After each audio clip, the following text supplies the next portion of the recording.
viewer decks for staff today. Yeah, let's do some viewer decks.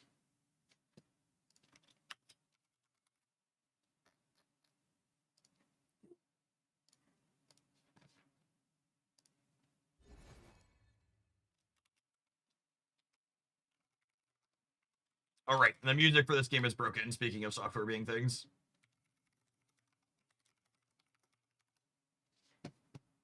Where's my playlist?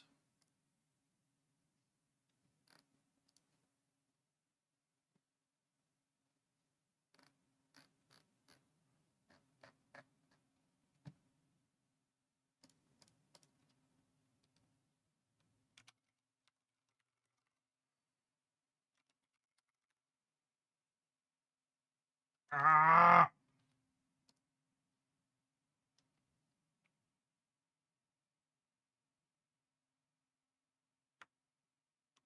One of these things. I really need to.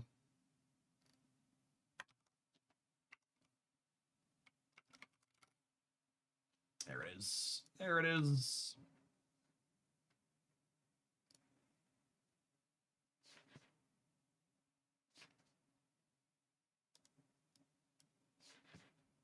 All right.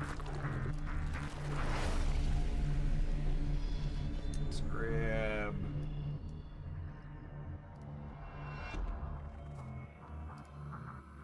Oh.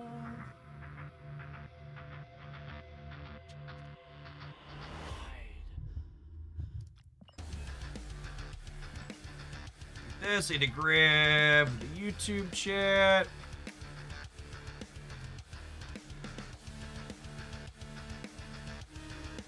Hand buff is my favorite. All right.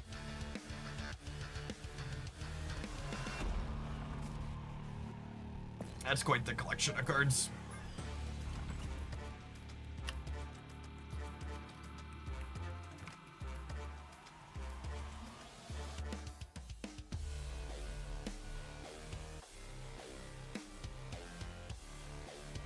Well, I mean, that's part of why they changed the economy and re-released the game saving. It's just really not sustainable for games to not make money off their actual game pieces. That is the Fastos. That is in fact a Fastos.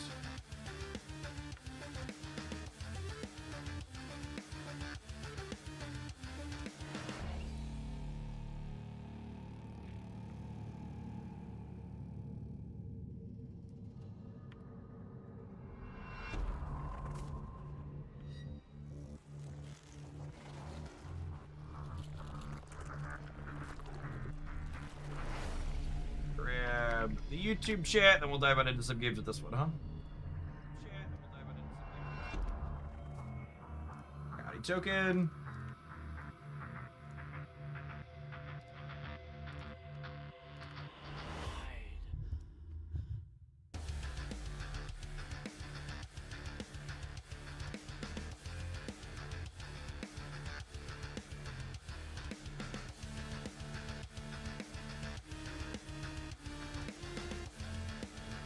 It's kind of crazy the swing on people's opinions on Clea. Oh yeah, let's look at Clea. I assume the stats are gonna tell me she's bad.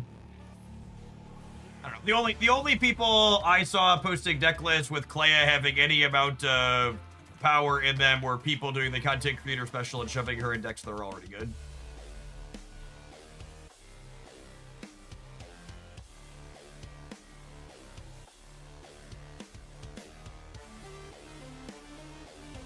Like this, right? Like you're literally what? You're getting a thing. You put Nikia in your deck that's otherwise full of tech cards and Sasquatch.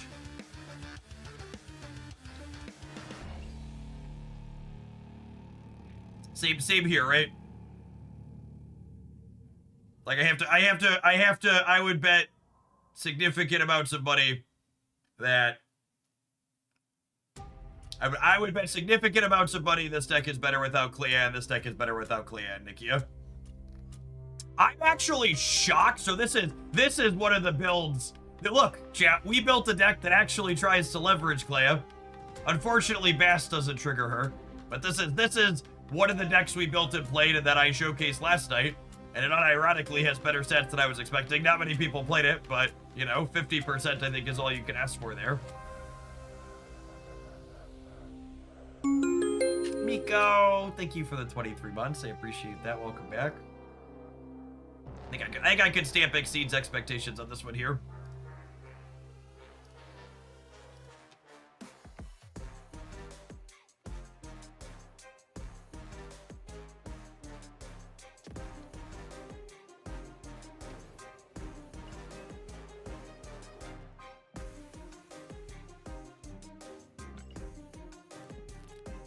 Never gonna use these infinite tickets anyway. Let's split the viewer next year.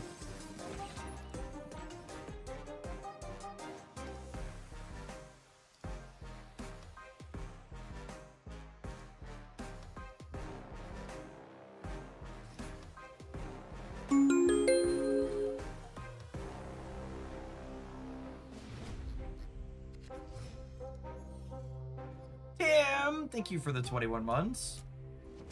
Good morning, good morning.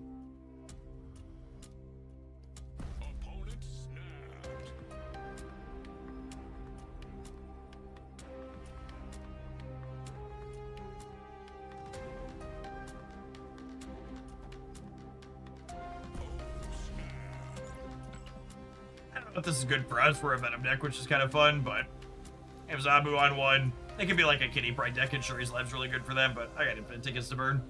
Just get through them and give some points away to people who care.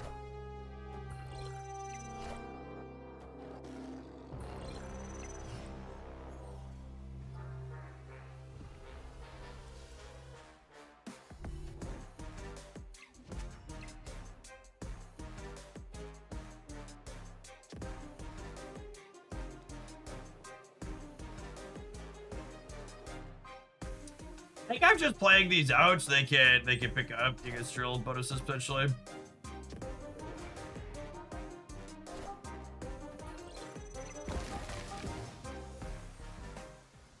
It's the same. Them hitting one stair is the same as hitting them with an IKEA, yeah.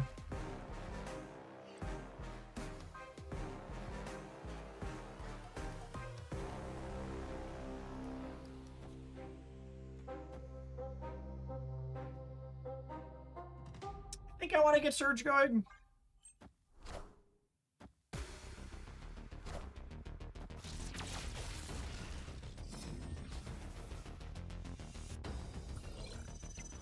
Jeff, you aren't supposed to watch their stream while you play. That's fair.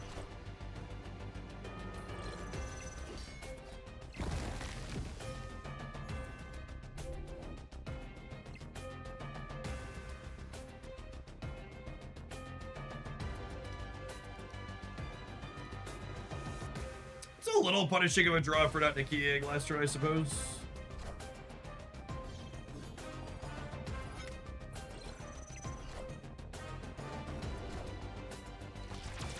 I'd love to draw Venom here.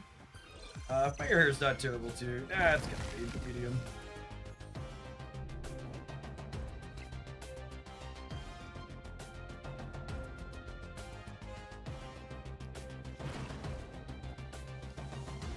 This is definitely lime.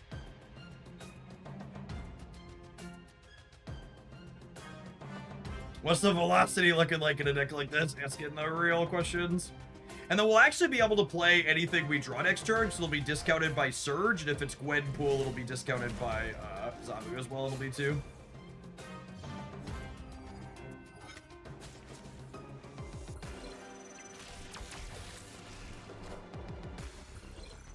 Those are some of my favorite release day videos. They post a highlight and it's just them winning beer matches. Which, to the content creators' credit, like, it's not their fault they played a bunch of beers. That's just how Marvel Snap system works, but it's definitely chuckle-inducing. I think it's this, and we hope that, well, is it this? I get the bigger one over here, because how big is this? It's going to be like a 6 and 7 power thing discarded. I think I want to make them have to commit Kitty here.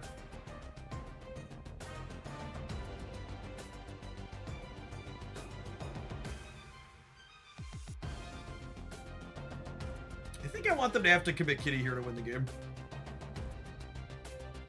Or to win lane. I guess this is a lot. This is still 18. They probably still need Kitty. I ought to do this. Let's let Captain Marvel cover the center.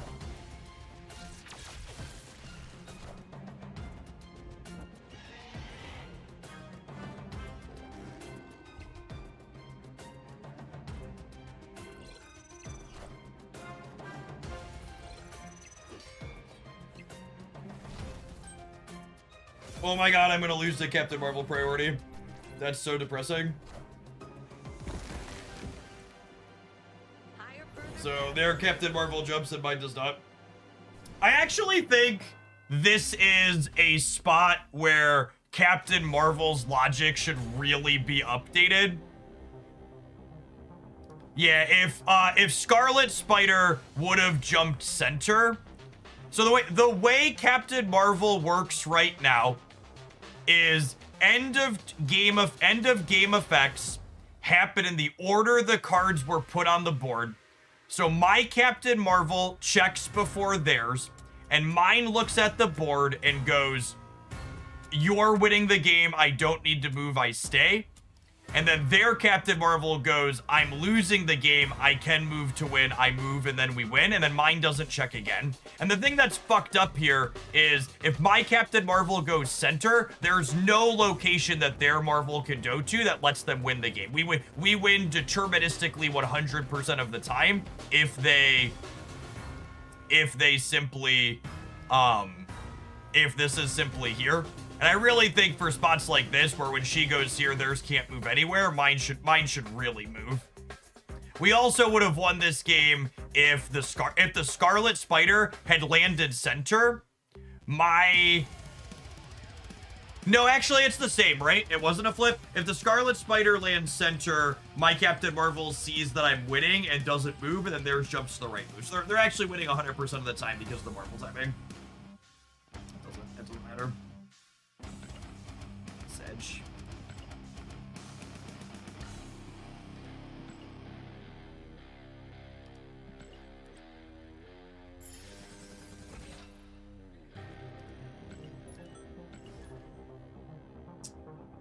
That sounds complicated to program. It's literally checking 9 outputs instead of checking 3. It's really not a big deal. It's a slightly bigger if statement.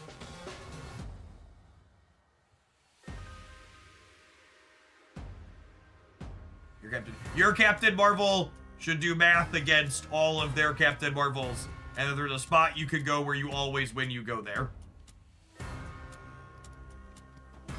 It's really not an infinite loop. I promise you, you're wrong. If you do it poorly, it could be an infinite loop.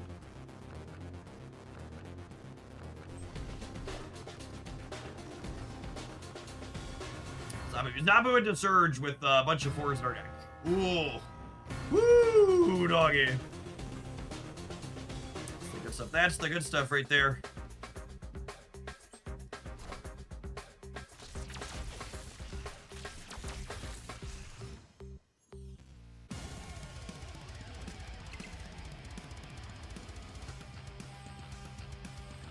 All right, I often talk about gamer takes. You want a gamer take for the afternoon? Galacta is still good, but after her nerf, she's just worse, Forge. After her nerf, she's worse, Forge.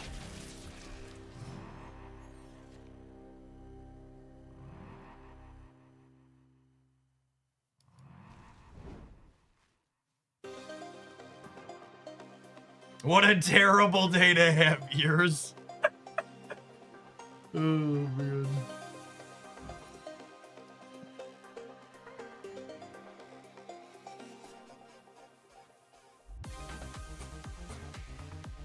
I assume our opponent's either playing Hela or they're fact-finding, so them playing a card here must be they're doing, like, Hela stuff, right? Oh, Mr. Negative. I guess that tracks, too.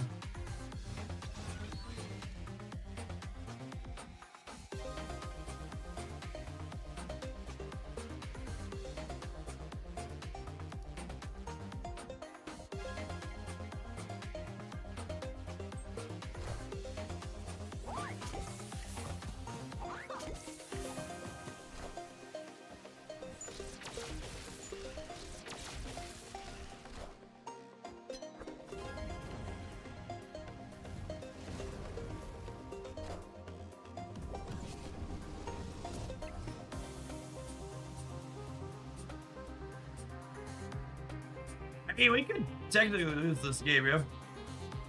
Good old-fashioned Artemis-Ola could get us.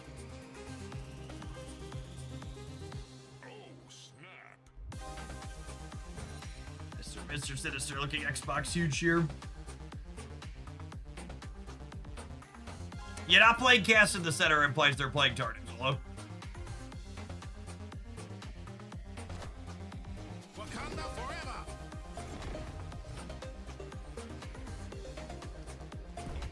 Absolutely and mercilessly cooked. Right, I die. At least to the right. I'm only going to go to 28, 39, 45. And this is part of why this deck's probably unplayable. This deck list unfortunately hits that space of our deck doesn't make big enough numbers to keep up with the other good linear decks, but it also isn't interactive. I am Iron Man. Higher, further, faster, baby.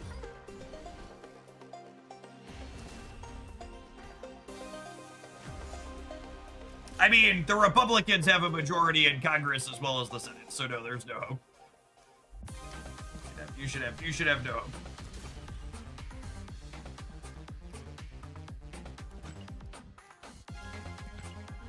The only, perhaps somewhat vain optimism you should have is perhaps after this awful bill passes and hurts a bunch of people who voted for the people that voted for it, maybe they'll wake up and start,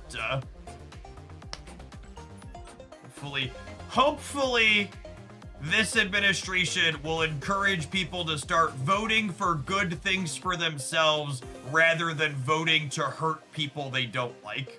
Because that's the crux of how we've ended up at where we are in the United States, is a bunch of deeply racist, awful people wanted mass deportations for people who look different than them. So they voted for that despite it cutting off their own nose.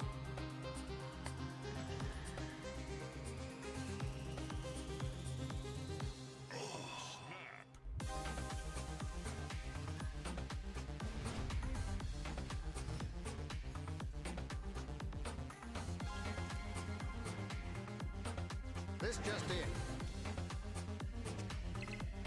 So I saw a tweet that was one of those that's funny because it's sad kind of ways. It was, well, you got what you wanted, conservatives. There won't be trans surgeries at your rural hospitals because you're not going to have rural hospitals. And it's just like, well, I mean, that's technically a monkey paw way to get what they wanted.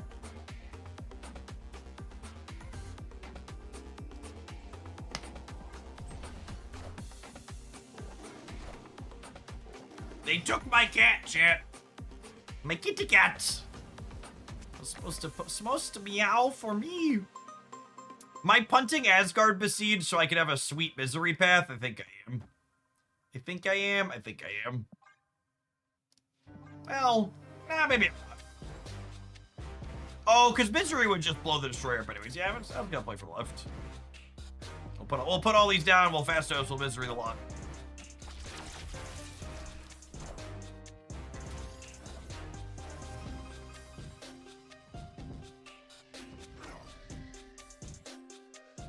Huh?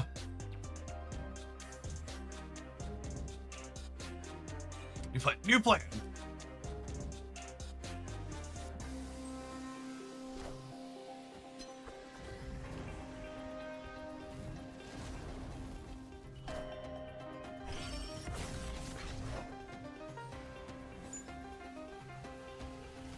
Didn't the bill carve out a small amount of money explicitly for rural hospitals? Yes, the bill carved out a small amount of money explicitly for rural hospitals.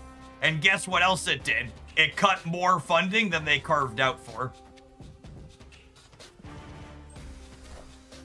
Carving out 50 million when you're cutting 100 million or a billion or whatever the number is. They're cutting more than they passed. It's not past the House yet. We were talking about that being an experience. And this looks like it's just gonna be another example of our deck just not making a big enough linear number. We'll see what they do. It's a kitty cat. Look at the kitty cat, chat. Look at the kitty cat, chat.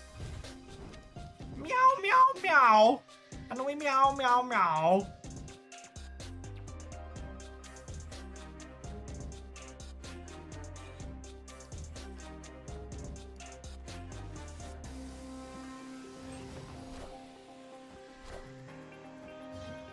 Max, thank you for the 33 months.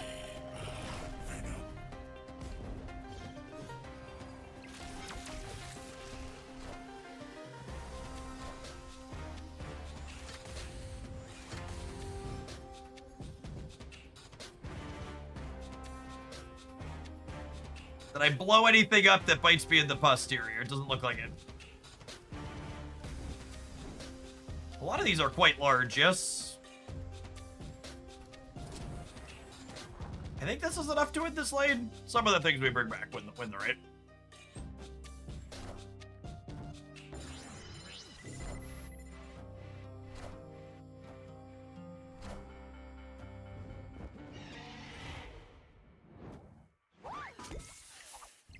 That'll do, pig. That'll do.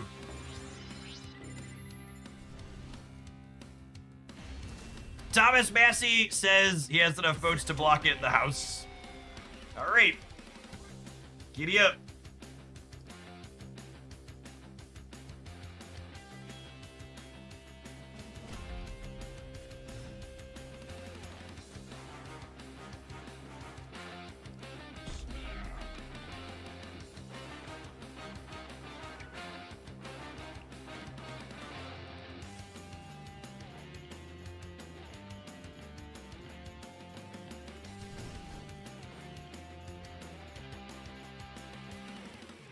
Do do do do do do do do do.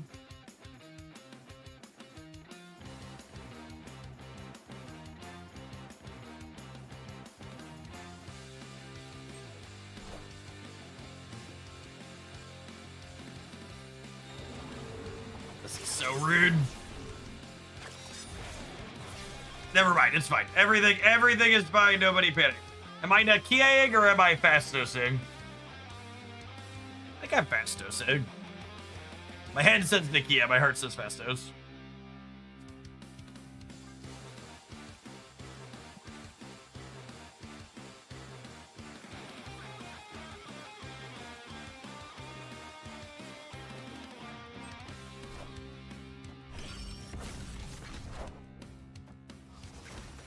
Joke's on you, I was gonna play Misery on 5 anyways.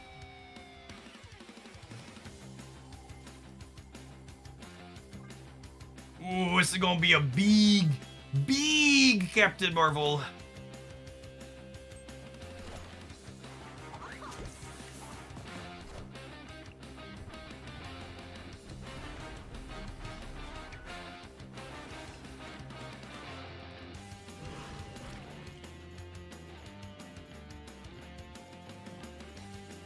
It's a shame Nico's already rolled her 2x mode here.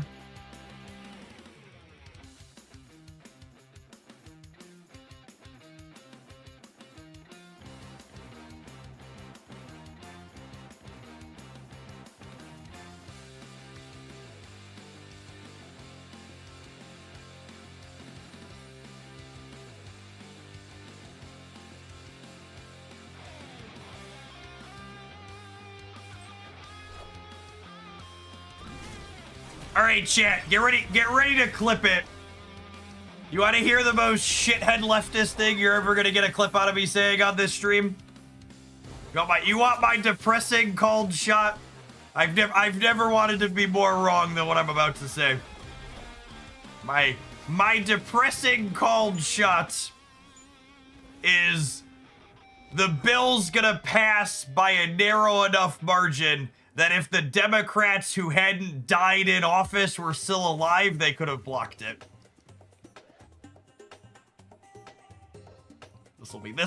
This is depressing cold shots with Jeff Hoagland. Because for those who are unaware, not just one, but 2 different Democrats were old enough when reelected that they died in office this term. It's 2, right? Please tell me there's not a third. I'm pretty sure. Is it 3? Fuck! Don't tell me it's 3. I knew there were 2. There might be. It was 3. Oh, no. Oh, God. And none of them died, none of them died because they were young and had health reasons, right? Like, it was all like 75, 80 plus people, right? Do I understand? I know the two I was familiar with were like in the 75 to 80 plus range, I believe. They boomer snapped that, they did.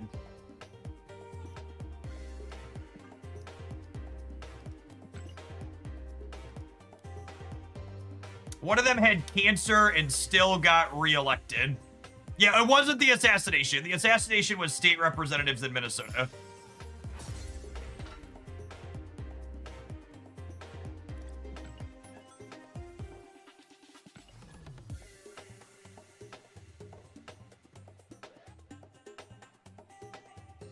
That's a brutal take. Thanks for ruining my day. Yep. I'm putting that one out there so when it's correct, I can launch my political career. We'll launch it off of that one, huh?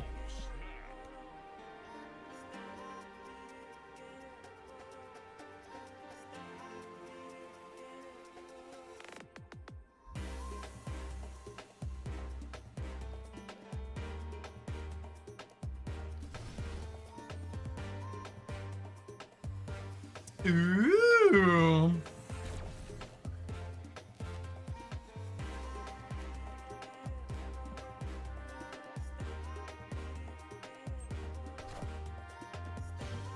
Look at my ladies grow. Ooh, that's terrifying.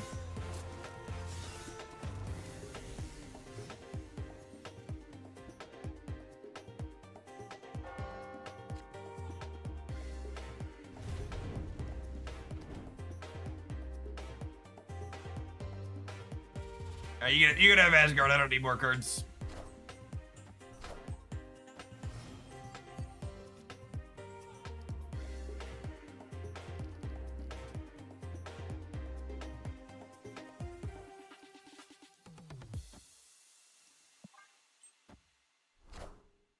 You won't need this anymore.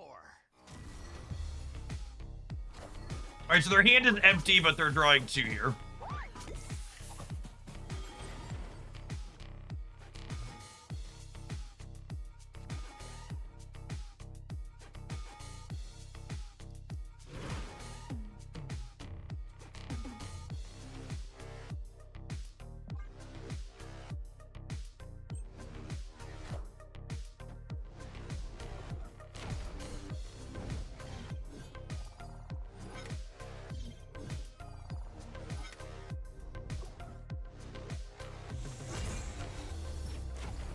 Joke's on you! I was gonna do that anyways, motherfucker!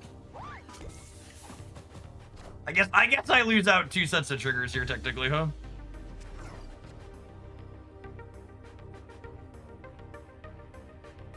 I guess, technically speaking, that wasn't ideal.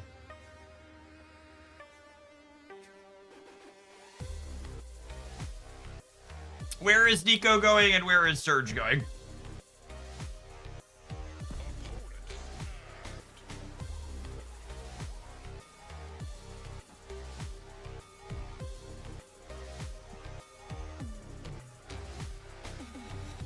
This beats Apocalypse on either side, right? Oh, I forgot about Khonshu.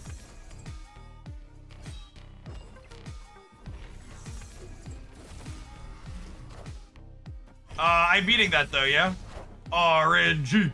RNG.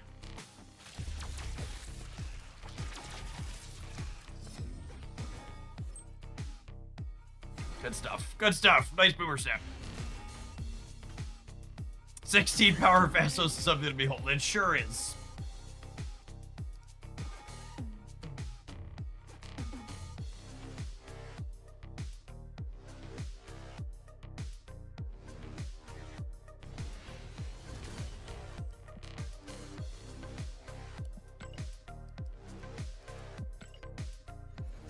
In happier political news, I hope folks saw that when the ranked choice voting did its final pass, Mamdani ended up winning the New York primary by 12 points, 56 to 44. I believe we would call that a mandate in the bids.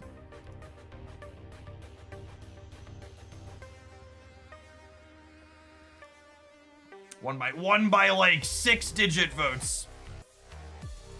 Like 100 over 100,000 delta.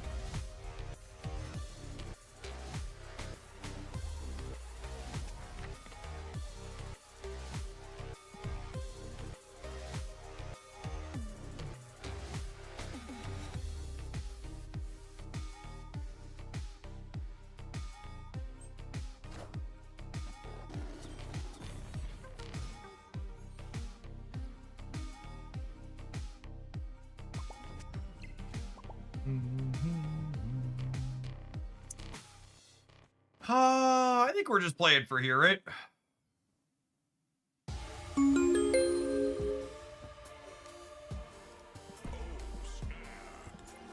Although I suppose they're probably a Killmonger deck.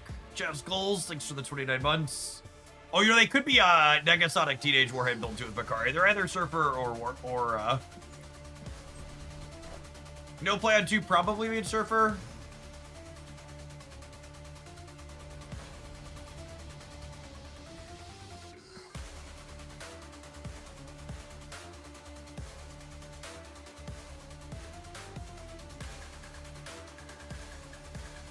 Alright, so we're looking for a Misery or a Venom so we can Phoenix Force back some friends.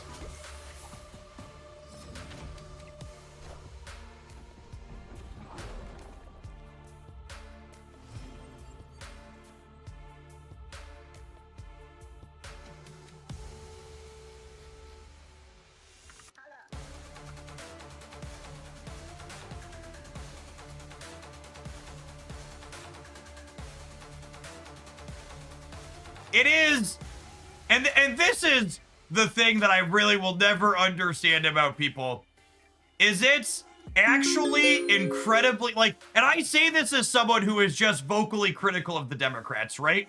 But it's actually mind-numbingly fucking stupid to me, and it is the summary or highlight of why we have the problems that we do, that we can live through Donald Trump literally denying people due process and deporting them to foreign fucking prison camps. And there are still incredibly dense motherfuckers who will come into my chat and tell me both sides are bad.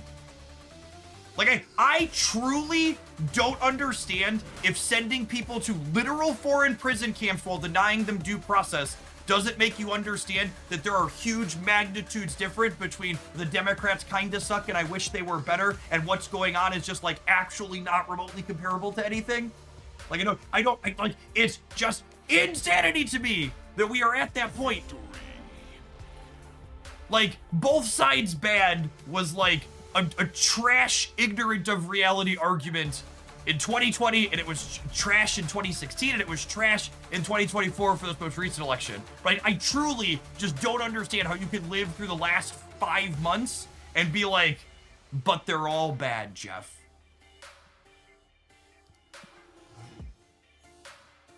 There is a huge difference between being appropriately vocally critical when the Democrats make an astounding mistake and being like, it's actually just all bad.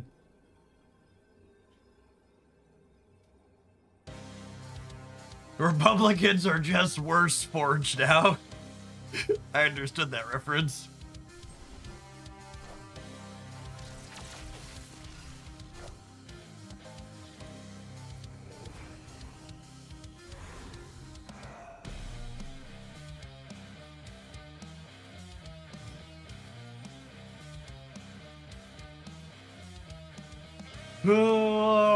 So I think it's like Nakia into Gwenpool into Phoenix Force back. The Phoenix Force back to Mr. Sinister is kind of hot. Oh, do I have to give them the Nakia? Do I guaranteed give them this Nakia to not risk giving them 6 power Nakia? I think that's the line. I'm not excited about it, but I think it's the line.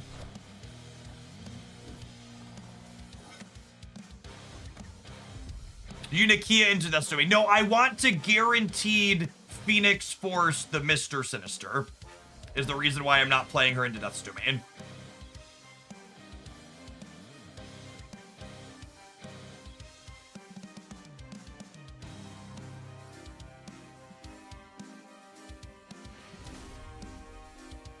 Victory. I'm not quite sure what our opponent is doing. It seems to involve a lot of retreating. The honor reveal of the revive card happens before Phoenix merges into it. Oh, is that the case? Sinister doesn't work with Phoenix Force? That's sad. I think you're right. Farming bot. This is infinite Conquest yet. Oh, our hand is so good, but Mindscape is terrible for us.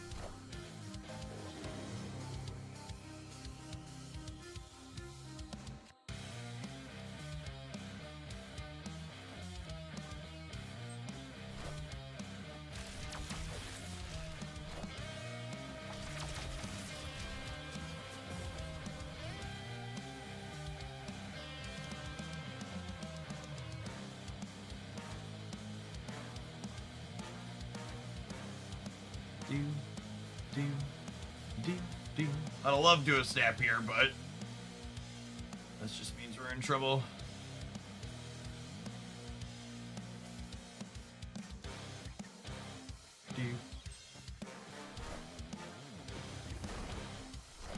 Wave. I have no idea what they're doing. Are they playing like Onslaught Sarah Surfer? Feels like they must be doing something kind of crazy, yeah?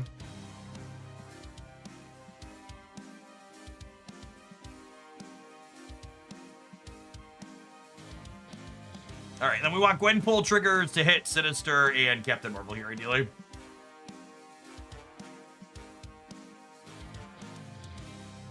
Yeah, depending on what they're doing, Mindscape might be worse for them than us, is true. If my Gwenpool lands well here, I'll probably snap.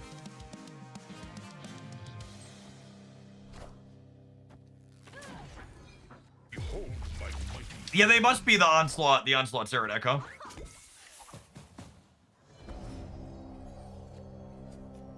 Oh my goodness.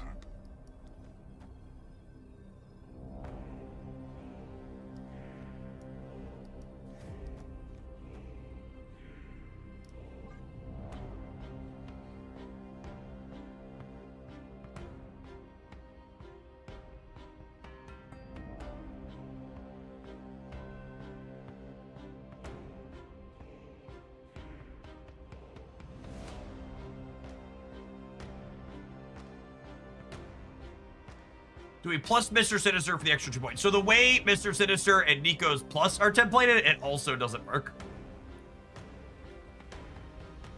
So Nico's plus is different than Forge. Forge applies before the card reveals. Nico applies after the card is fully resolved.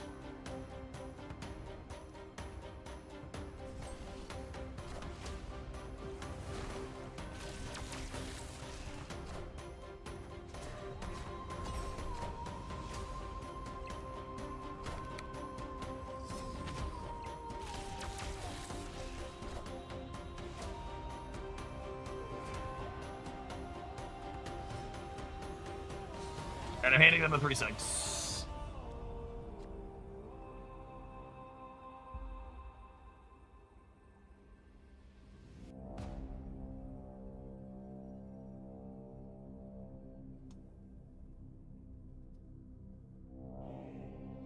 This is 9, yeah?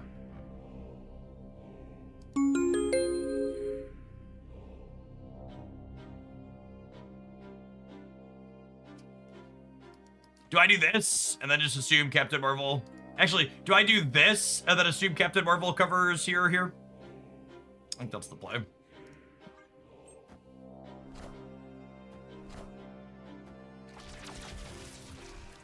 I see. What's his name to not screw us?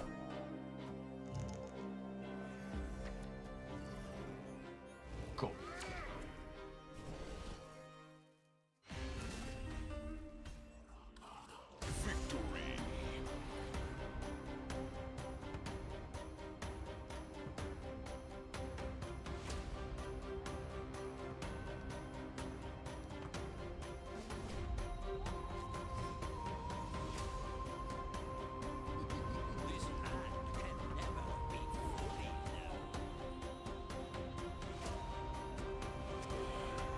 Luke Cage. What are the odds? What are the odds one of their unrevealed cards is Hazmat?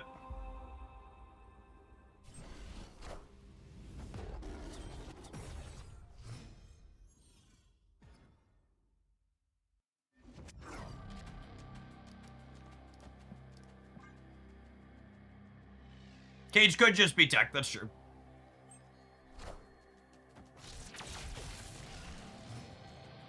Are they a Wong deck? One of their cards is definitely Sarah. That's a given. I think it's just Gwenpool.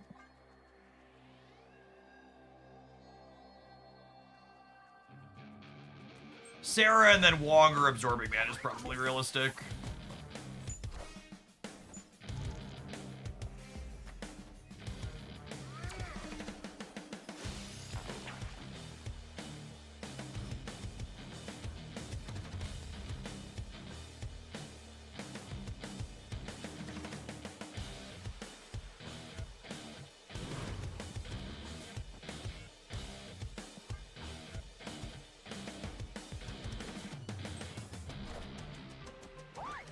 Sometimes they do play Magic. Yeah, that's a good call.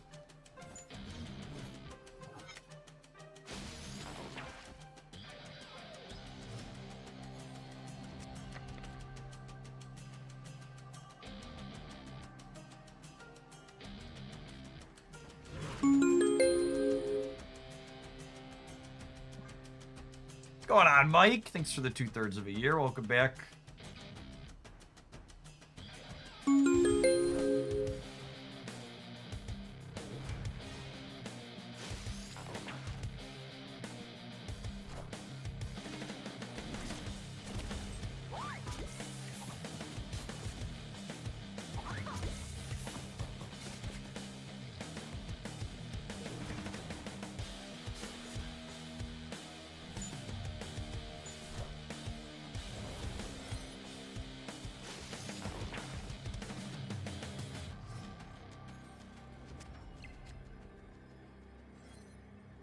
The Shave Venom wasn't here earlier.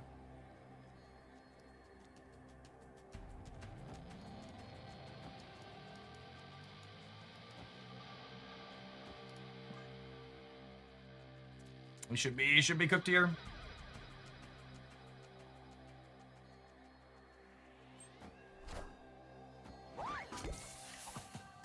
We're running 25 on the left.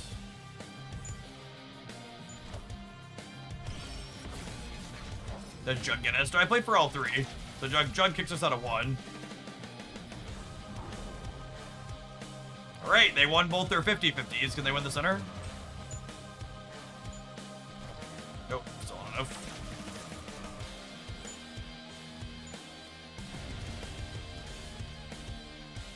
Victory. My goodness, we're winning with this pile of cards. Is that 2-0 or 3-0? I think that was 3-0, yeah? Goodness me, oh my, oh my! We set the viewer deck loose in Infinite Conquest chat, and it's tearing through.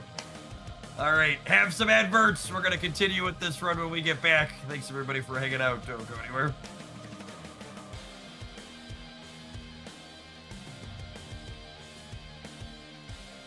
Alright, I'm gonna run upstairs and grab a stack real quick. Be right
The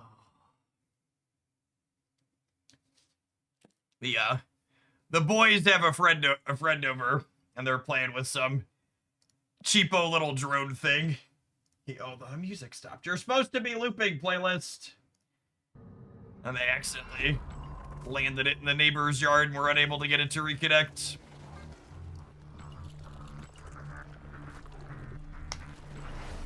Oh, kiddos.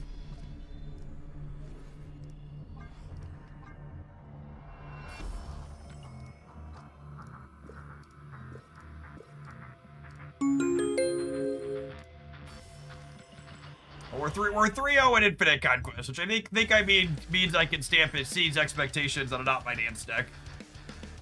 And we can probably post a highlight with it to get that wonderful political moment on the YouTube side.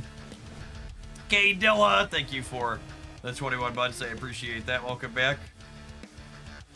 Mike Jansen, thank you for the 2/3 of a year.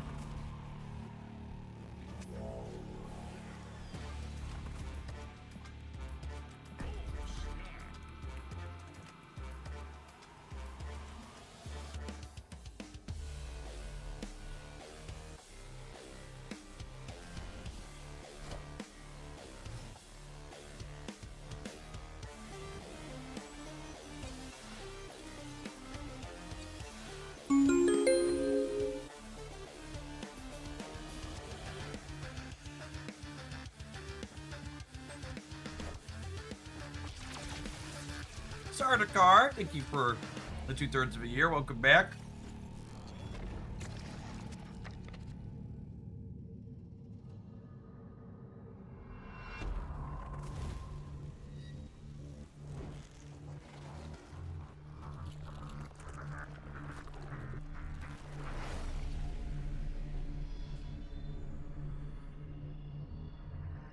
Am I playing this on the copy mode? I don't think so.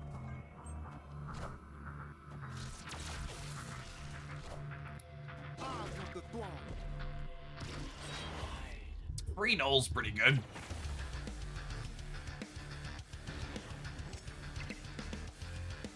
$2X Nico. 2X Nico is still broken with fire hair, right? I assume.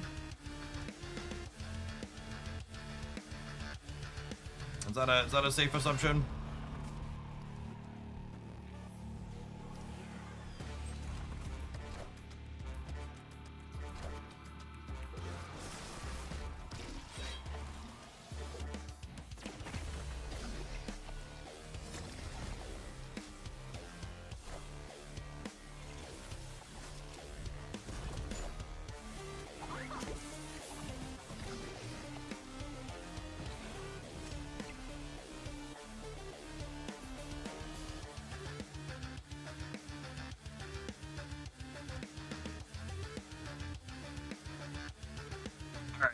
How do we feel about this?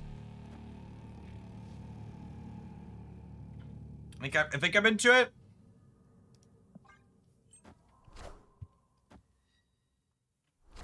I'll need to make sure I can play for all three. I guess their copy of Death throws us for a loop. We lose the null path.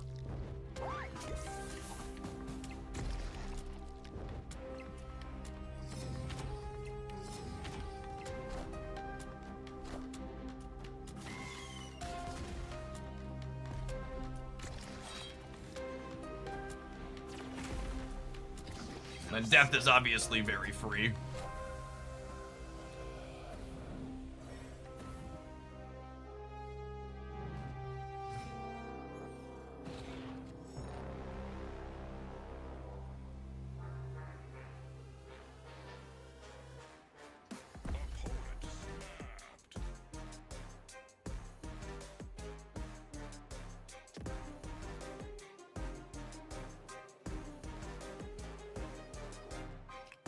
I don't think we're capable of beating a Death Null deck anyways, so let's just end it here.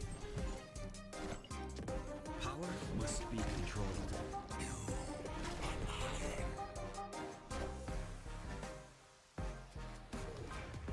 Oh my goodness, we beat that, yeah? Oh my goodness, we beat that. Pucker up, Buttercup. Nice boomer snap, Tech Card Gamer. So this goes back Victory. to what is just good strategy in Conquest, which is when you're in a matchup that you think is polarized not in your favor, you should take more risks, because retreating conservatively when they beat you frequently in the long run means you're more likely to get ground out. And like, honestly, a Death Null deck, if they play better than being Shang-Chi brained at all points, they can probably grind us out 5-1 here. Or they're just not going to play it. I would love to take a full mulligan. Realistically, I bet if we play this matchup 100 times, if they play well, all right, I'll take a freebie. I don't even know that we're favored 10 to 2.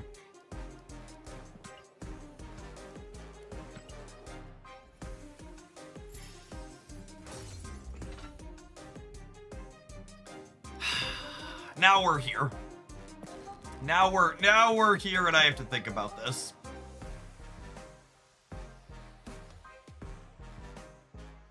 Do I have to think about it? I don't have to think about it.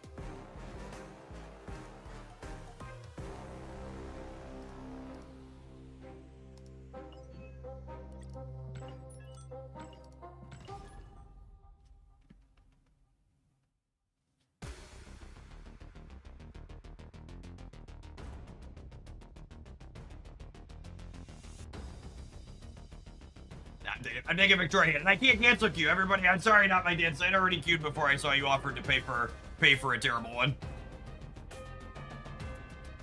If I hit cancel, there's a good chance it doesn't actually cancel and it just kills my run. I can't cancel. I literally can't cancel.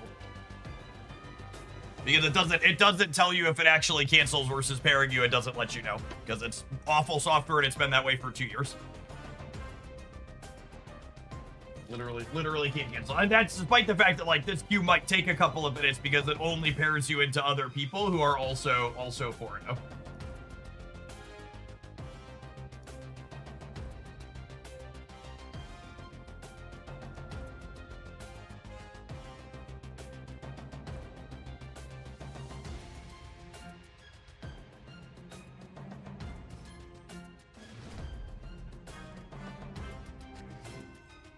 Good luck, Jeff. I know how much this means to you. LOL. Venom Avatar is another destroy opponent. That would be peak Marvel Snap Conquest to hit our polarizingly unfavorable matchup in the finals.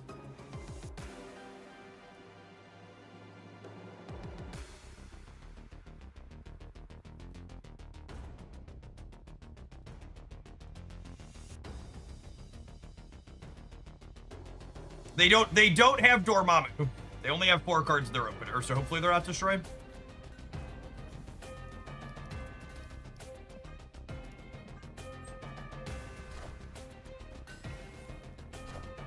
I think I tried to unend my Turks. I think I'm supposed to snap here.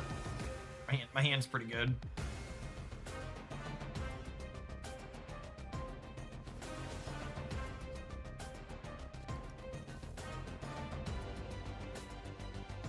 Am I? I guess Misery the Nidavellir is not good, but I do have Mr. Sinister as well.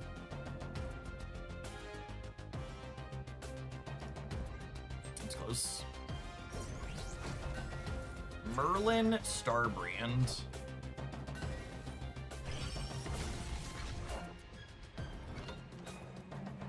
Yeah, probably Nightmare stuff.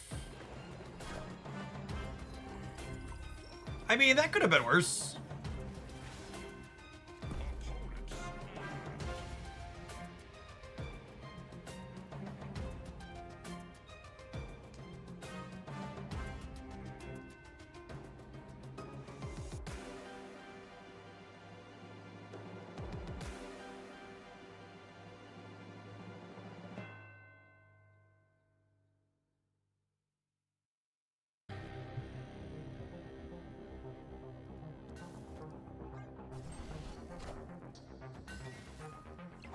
Yeah, we're definitely playing Gwen if we stay. The pause was me trying to decide if I'm staying. They are a destroy deck. Okay.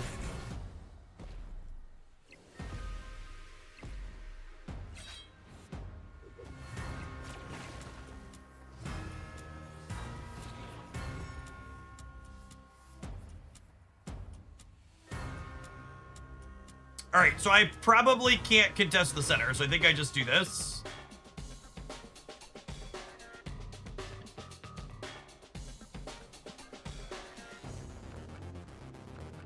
They're gonna Zola the last turn. Maybe? Literally no idea what they're playing. Zola certainly seems like it could be in their output, so.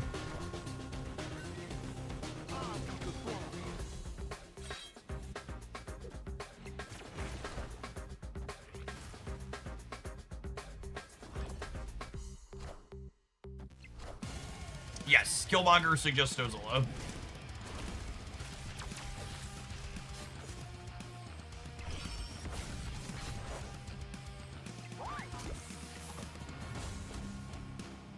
Massive Nico on 2x mode. Free Venom.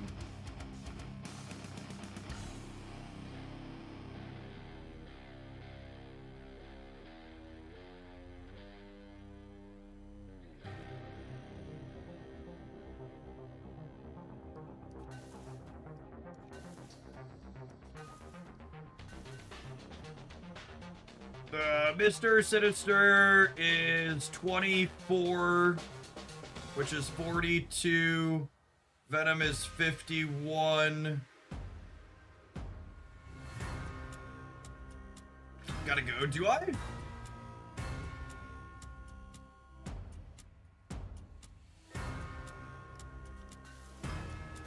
I mean, the Captain Marvel cover's here, right?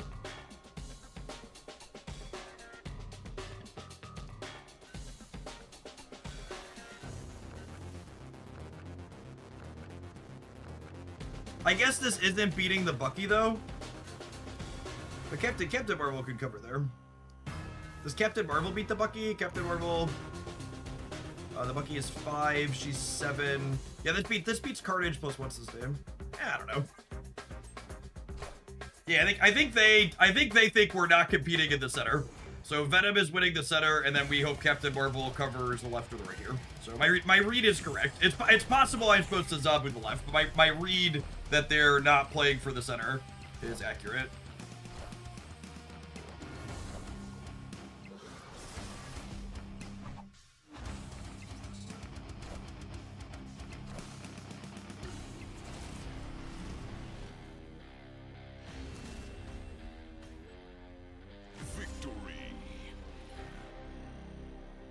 Man thing left anyway. I mean, he still would have been worth 4 points over here.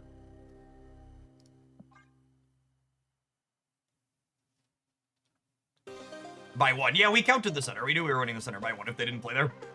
That was tactical.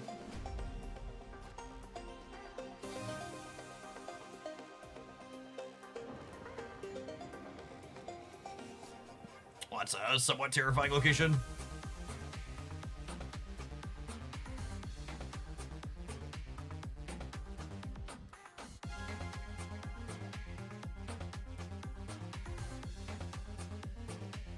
This is a pretty good starting hand, yeah.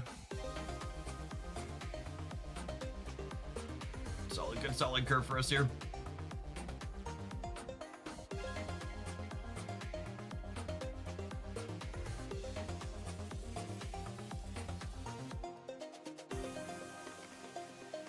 Hello, opponent.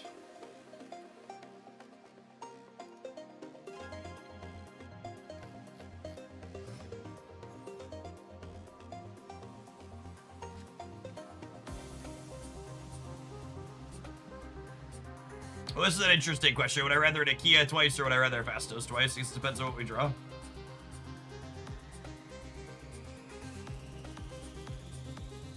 Oh, snap.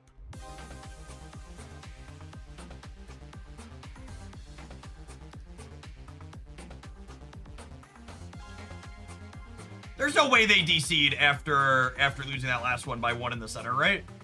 They're 6 to 10. They could totally play it out.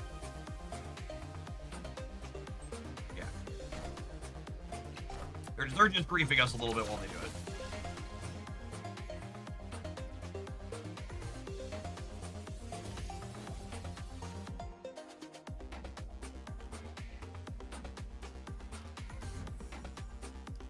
I want to make things in my deck cheaper.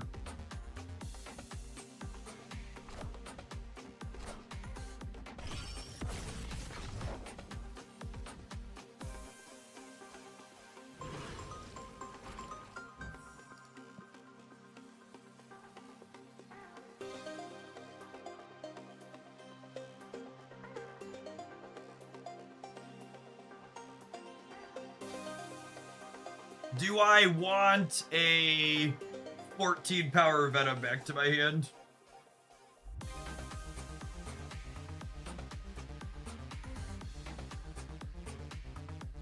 Are they a null deck? I don't think so.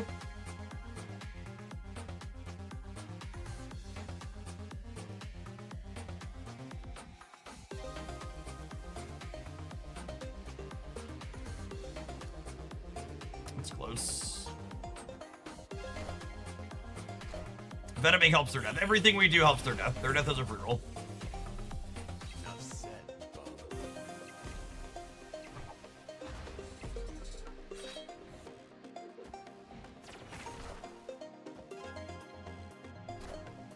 Null plus Morg would be weird. Yeah, I think that's a good call. I agree with that takeaway.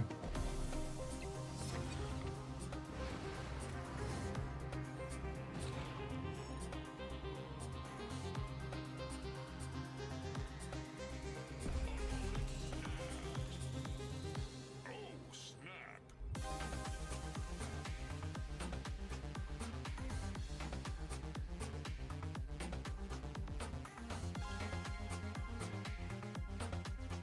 I think we're supposed to leave, yeah. My hand's only okay.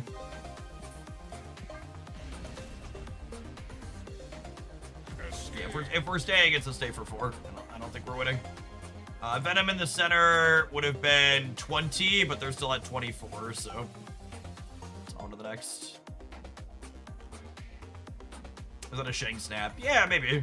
It could always be a Shang Snap. Merlin seems strange in their deck. They don't have any. They haven't shown. Maybe they have a copy of Hood, but they haven't shown us anything that Merlin has. It provides good bodies for Merlin.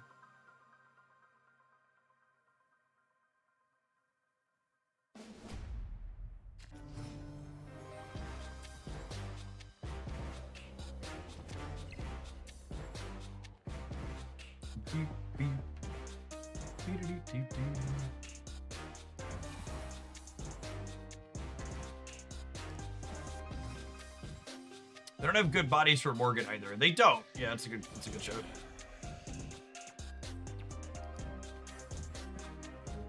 I feel like Elysium is better for us than them, but our hand here is only okay.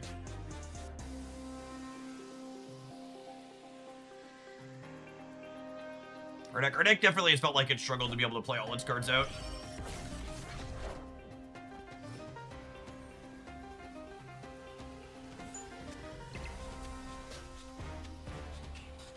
Rock is a pretty deeply unfortunate location, given how bad our hand is right now. I think I'm doing nothing.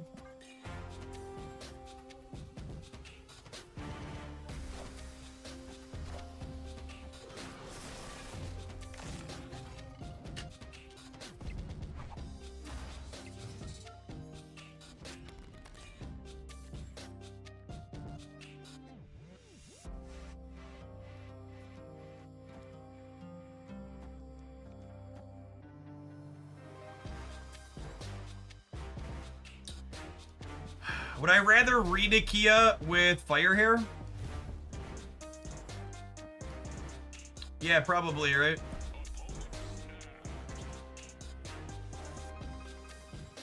Zabu first. I think I want the pluses on Zabu. You have a lot of 4s. So my 4s are already 3s, chat.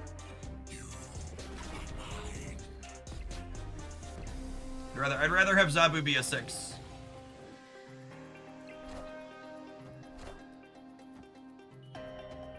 Yeah, and I Zabu's last turn play unless I wanted to take it longer.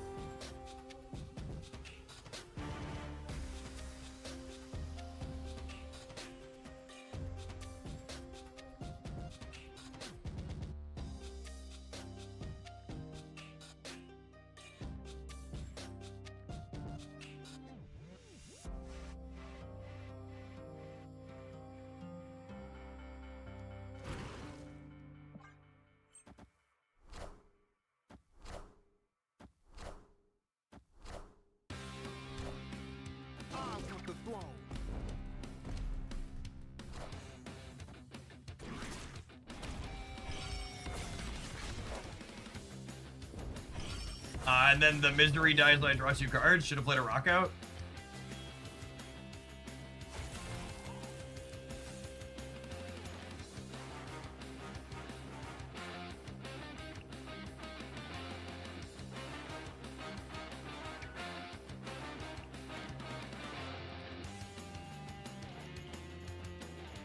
And I think I'm supposed to stay. They only have 1 draw. And most of their draws are bad. I should have played a rock to play around the Killmonger. And then I would have drawn an extra card too.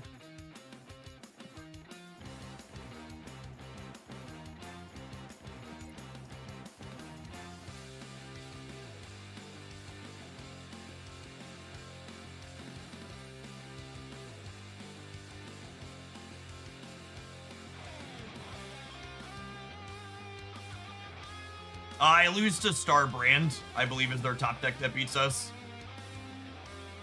Which is 1 and 8. We're beating Morgan. We lose to Null if their last card is Null, but the only of the cards they have revealed, Starbrand is the only card that beats us.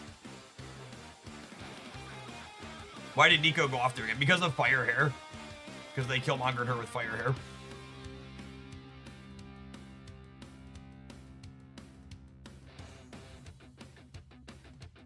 This is a correct odds play to make.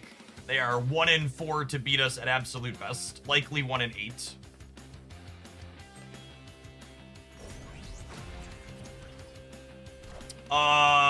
Except we beat it when they play it on the right. Cool. That was actually their 1 and 8 to beat us if they played it left. Cool.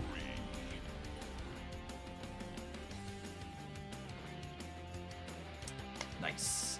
I would say sometimes lucky, but skill diff is the actual thing that happened here.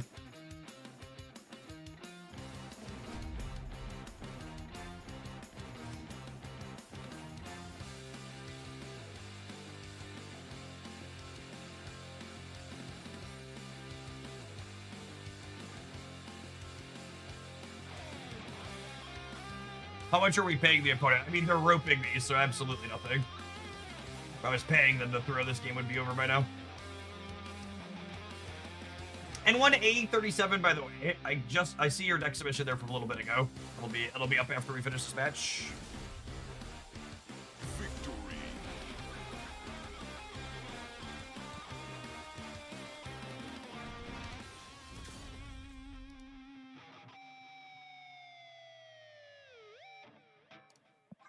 Alrighty then.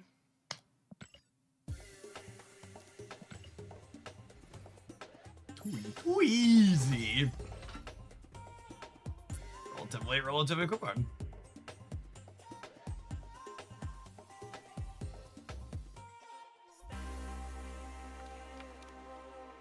And then, as is the case, chat, your infinite conquest win doesn't really count if you don't post about it on social media. So let's take a screenshot here.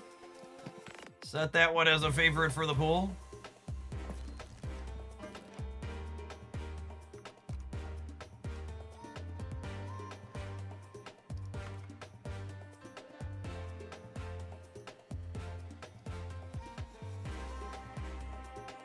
Classic. Combine my screenshots and then re-screenshot them together. Some high quality image editing here going on in Homelandia.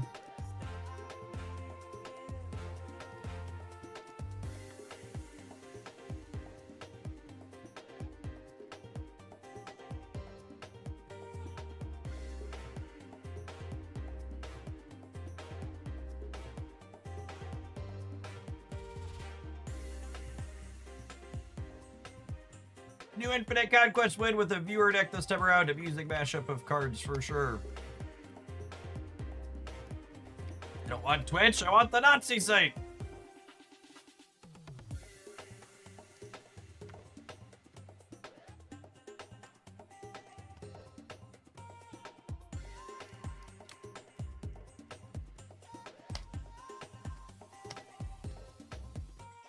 There we go. Closing thoughts. Elysium is definitely was super helpful in that last game. Some of our draws when you don't have Zabu and Surge going felt pretty clunky. Because, like, it's hard to... You can't Misery Gwenpool and Phoenix Force in the same games, basically. Which is nice, which is, not nice, which is clunky at times, but in the games where you get to go, like, Surge or Nakia or Fastos into Misery the lot into Phoenix Force one and then back, that's pretty reasonable. We limped through putting some stats out in some scrappy games, so that was fun. Feel like we had some good beats and then some misplays from our opponents to let us get through to success in that run for sure.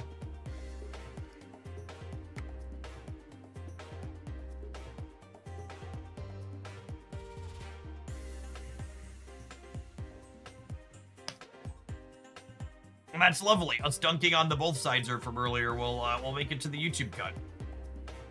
I look forward to farming the thumbs downs on that video.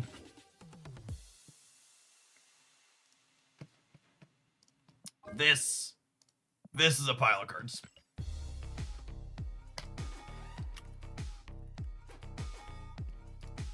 What do we have going on here? Are we absorbing manning our Circes? Is that what we're doing? I guess we can absorbing man our Shang-Chi's and our Red Guardians too. And we have the old Nocturne and Merlin to rug pull our own copy of Magic. So there's only a 7th turn when I say there's a 7th turn. You can absorbing man Sentry and then Circe 2 Voids. Now we're cooking with gas. I dig it. It's quite sick. No, I like it. It's titled Witchcraft on the viewer deck submission. I'm picking up what it's putting down. It's got a fun mix of things going on here. Let's tap and add roll before we dive on in, and I'm just gonna put this one into Infinite Conquest 2. It looks like a functional pile of cards, and I've got infinite tickets to burn. Yeah, it's got some tick cards, it's got cheeky game plans, got some good proactive stuff. You're watching on YouTube, tap the like button, gamers! Tap it!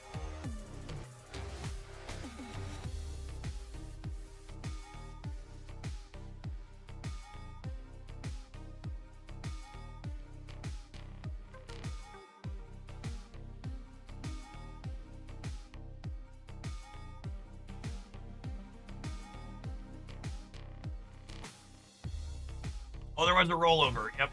Good call. Swarm! I'm done spending money for the month, but it's a good piece of art. Decent currency value. I hit my big $150 variant or whatever, so. Gosh. I would buy this Marvel Snap if the card didn't suck. Shame the card sucks. My Iron Lung, thank you for the 19 months.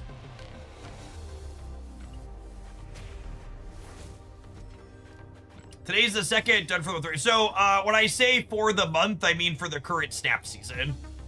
So the current Snap season runs until July 8th.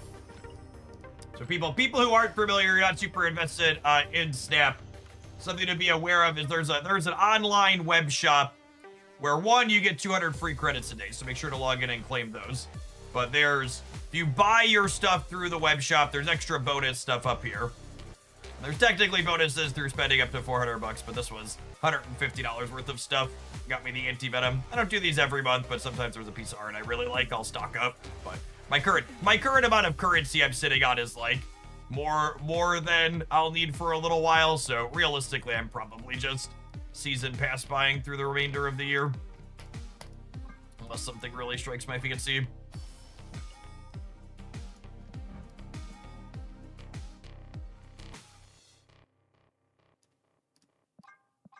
Speaking of striking my fancy. About to play a Magic deck! It's meant to be.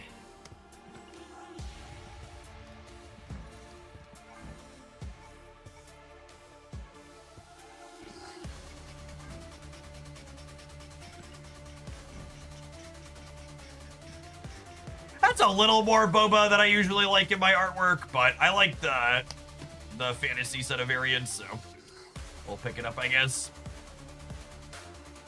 It's a little more boba than I care for.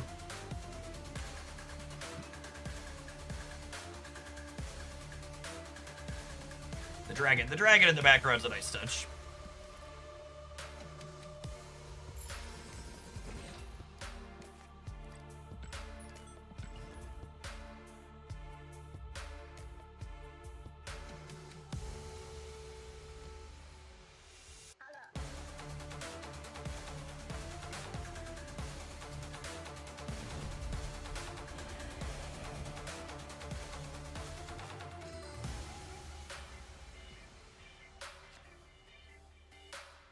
I would love just the movie on one. Opponent snapped.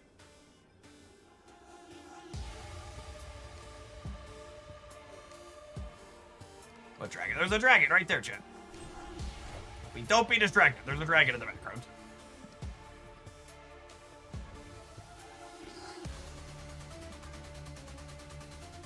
If you didn't notice the dragon, you need to get bonked with a bat. That's just the rules.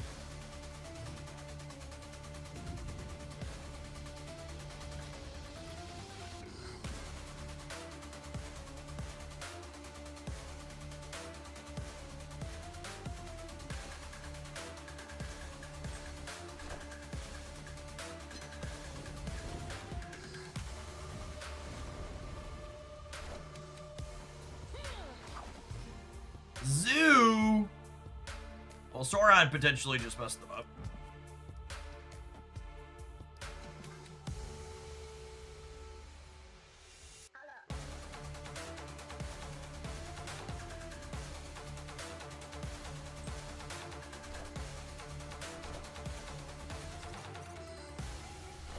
I would just like to say, it's incredibly amusing to me that there were people commenting on, there were Marvel Snap players who were saying they can't play Shadowverse because of the art in that game, when, like, this is Marvel Snap. I want the throne. Great power comes. You lie to yourself.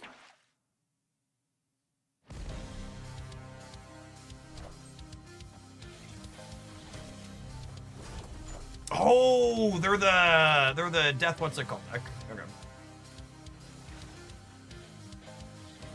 All right, gamers, who are we calling an ambulance for? Us or them?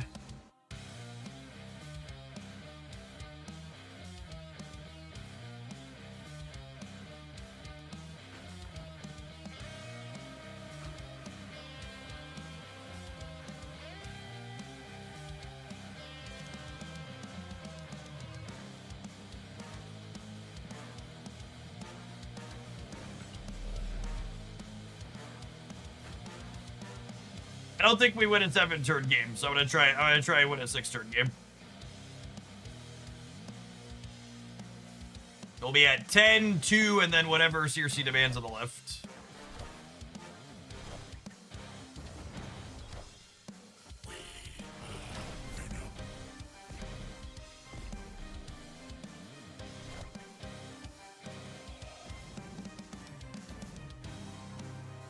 Assuredly, we win the breaker, yes?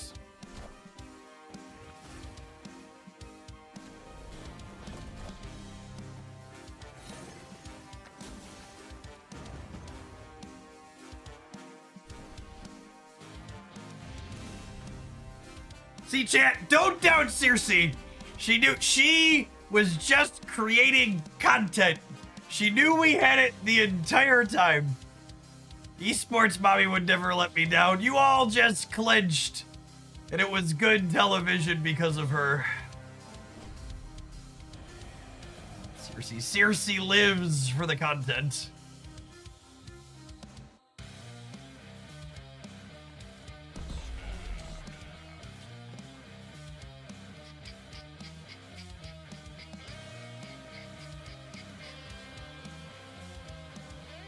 Content machine.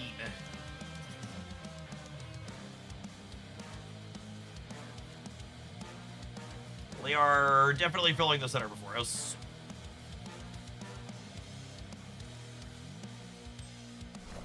Or are they? Like to magic the crap out of this one.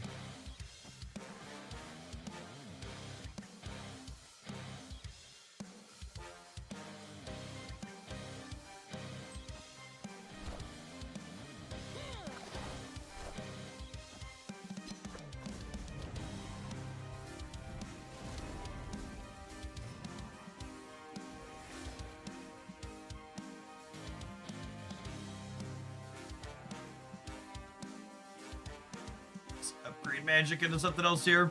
Yeah, I want to get Mobius down to make sure their death doesn't get discounted.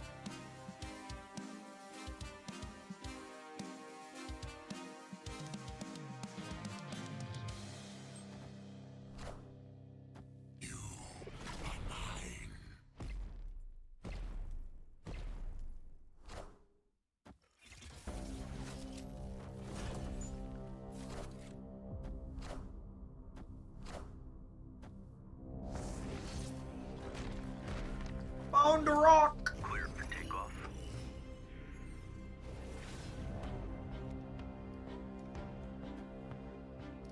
Ooh.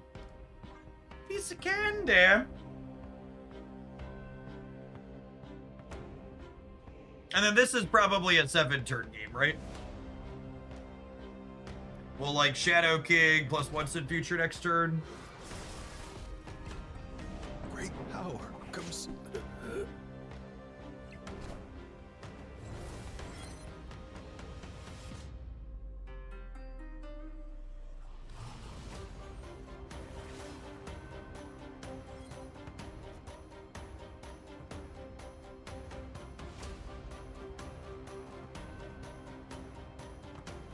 That's just a rug pull deck. No, we do more than rug pull, but it's just one of the things we do.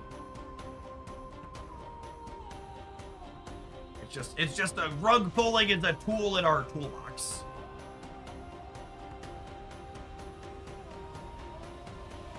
As is kicking their sandcastle in new and interesting ways. Couldn't we win this turn? I mean, there's a chance we could win this turn, yes. But I think we're probably 100% to win next turn, right? So why do I need to rush?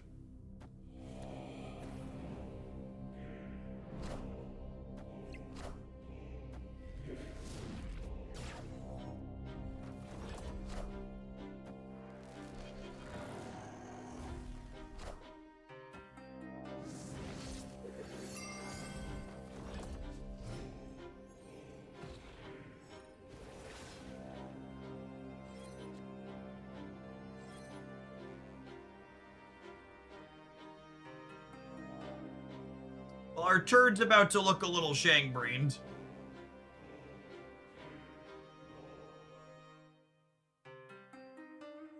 Are they demoning the left, or are they demoning the center? It's one of the two, yeah. I want to do this over here.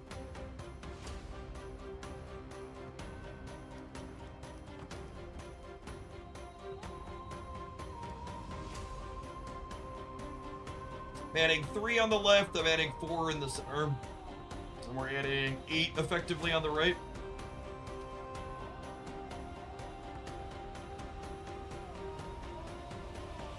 Oh.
I was 90% sure they were dead. We had a child trip down the stairs. He's gonna be okay. Christy's sitting with him. Apologies. He can move all of his toes. Nothing. I'm pretty sure nothing's broken.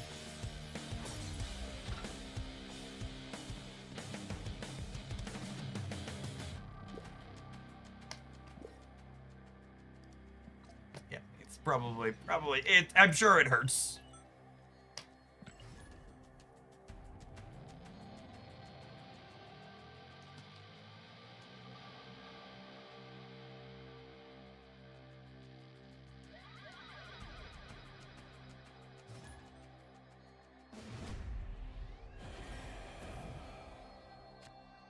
Ooh, another Dormammu enjoyer.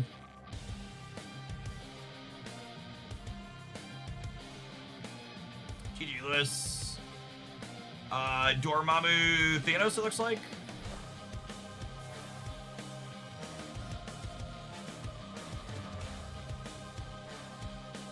This is exceptionally bad for us. They're probably filling before I can magic it, so I think we leave. Escape.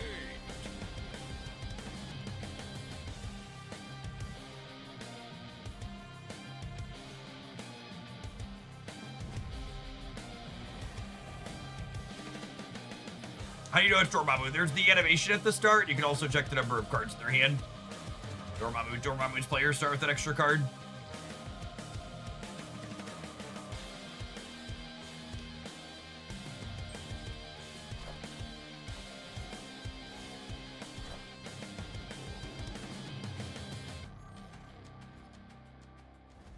Hey, Cody, thanks for watching so much.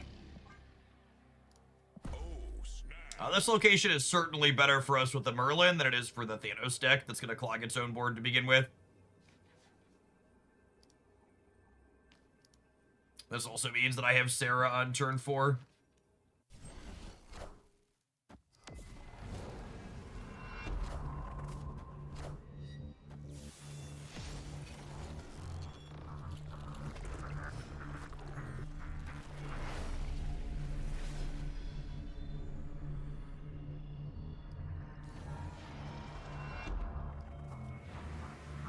Am I playing this on curve? I think I'm just playing this on curve so I can have the body in play.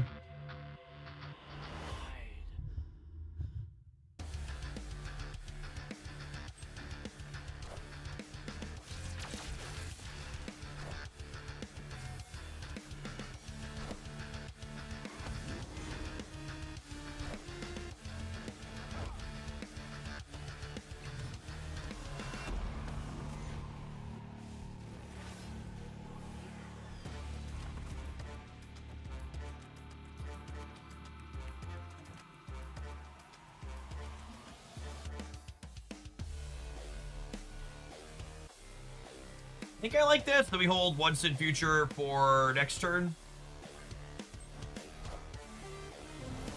So we have a big burst in the last turn.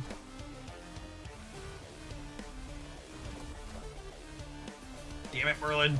Although if it pulls something from them center, it's real good for us. Thanos is a big boy. Alright, we won the 50-50. That's nice. We won the 50-50, and then Merlin gave us the option to re-roll it again, which is fun.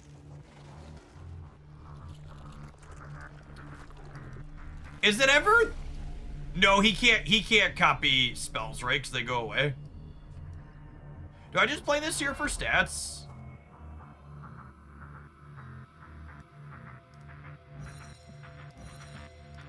Oh, wait, you know what I do? So let's do this, so that I can double Circe on the last turn.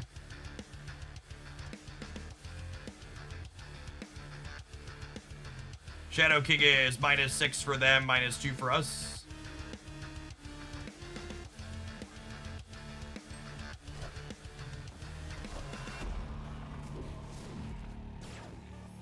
Dodge priority. Well, Thanos is indestructible, so it doesn't really matter if I have priority or not.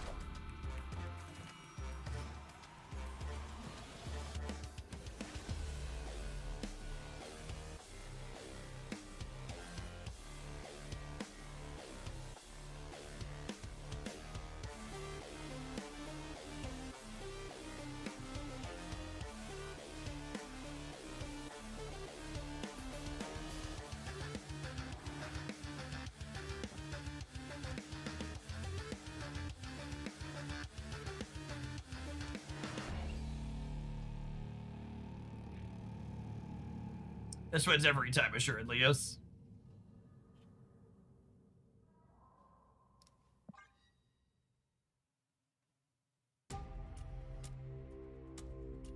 They're going to Eliath. I'm beating Eliath on the right.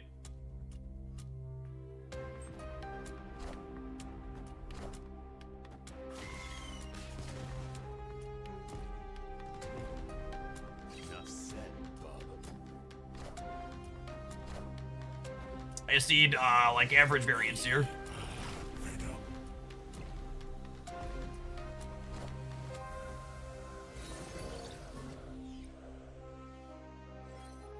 Not Destroyer.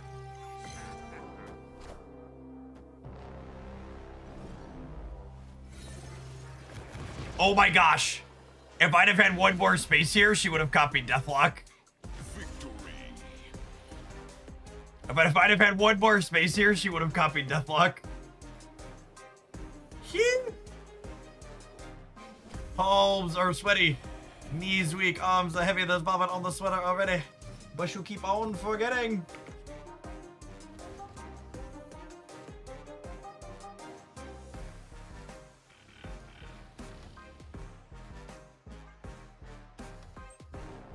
Coolly and calmly calculated by the esports mommy.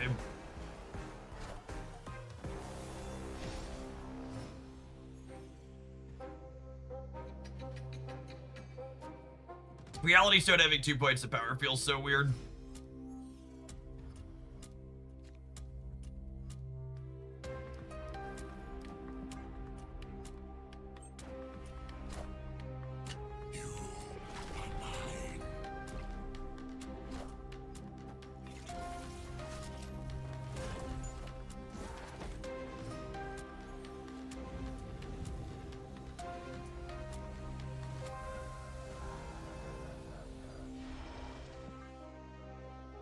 Alright, their reality stone is gone, so I get to dictate whether or not we have a turn 7.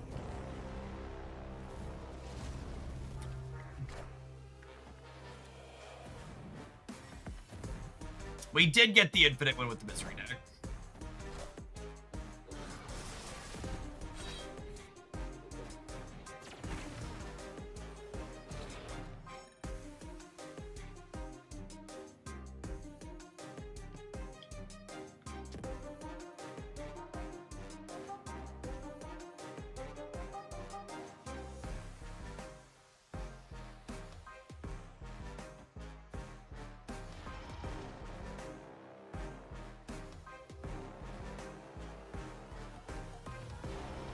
Dungeon in case I want extra energy again next turn. Order so Doorman can copy Shadow King. Nah, I think we might want to turn 7. Our Clea decks doing on untapped. Clea decks are doing as expected on untapped.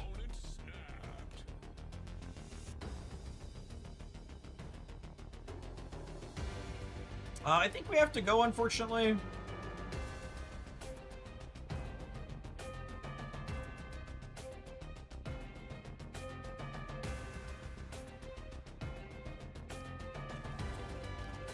Does this ever win the game? Some amount of the time, yeah. I'll stay for one more. I feel lucky.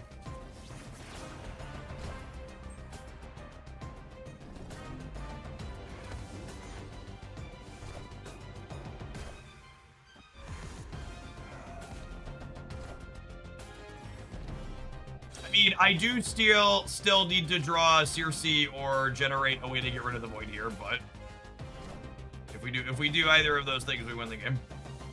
66% for Merlin. Oh my goodness, I get to have my cake and eat it too.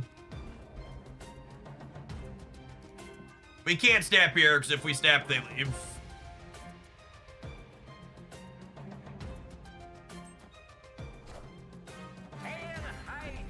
Oh wow.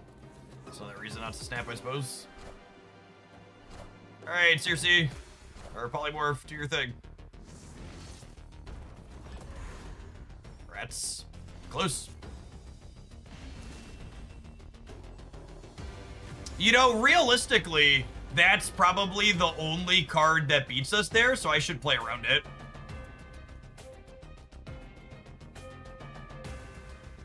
I could have gone. I had enough energy this turn to Red Guardian because I copied the Jin. I should have gone Polymorph, Shang-Chi, Red Guardian here. We would have beaten them. Arnizola is uncommon inside of Thanos because you have so many stone splittering things typically, but it's in the output range of a typical Destroy deck, which is also what they're playing.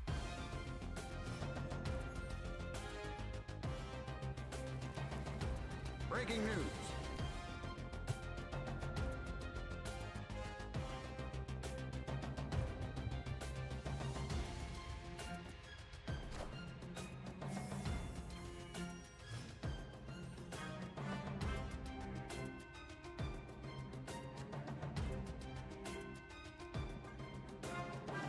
Sakaar is not our friend. So I guess I could hit Dormammu, but most of our hits here are medium. Deal. Okay.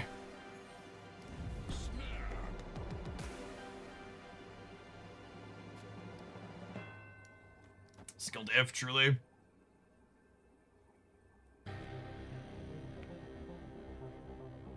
ahead and get rid of the bar here.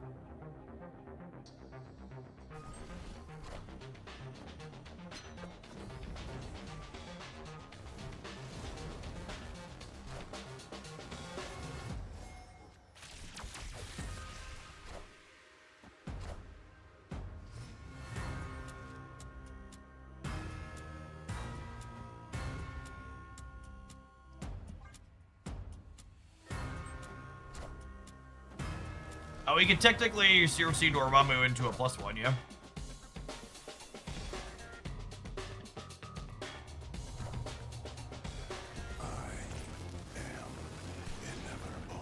Well, that's unfortunate. We are dead.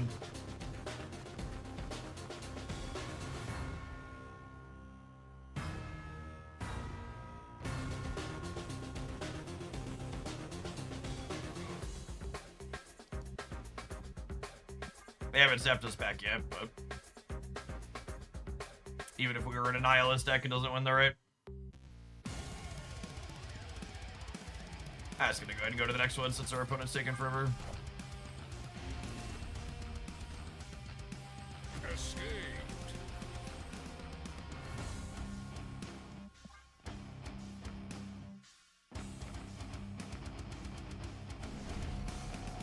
Oh, that's true. We could have hit Legion on Sentry. Should have waited for it to resolve. I am not playing a game 1 to 6, so I'm gonna go ahead and snap here.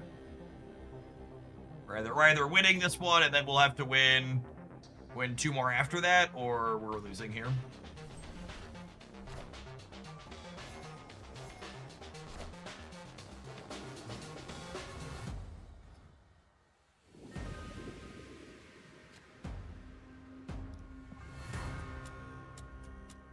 Nocturne's the same amount of points as Red Guardian now, and it hurts my soul.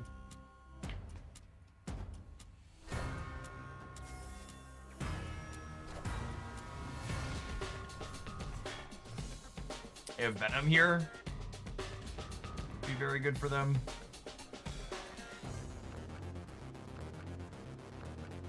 Carnage. Carnage is decent too. Venom's a little bit better. Anyway, no way to blow up the left because I get to draw cards here, which is nice.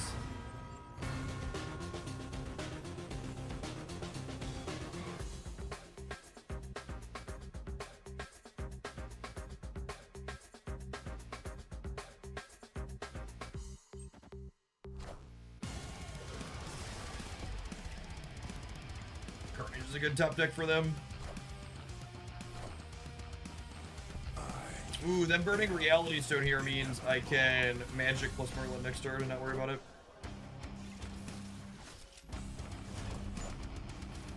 That would be great.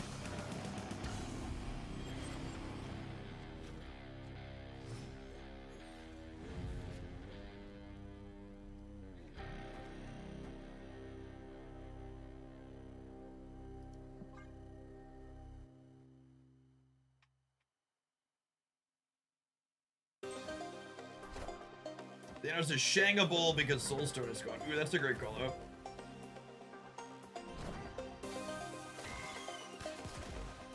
Shadow King looking spicy on the left.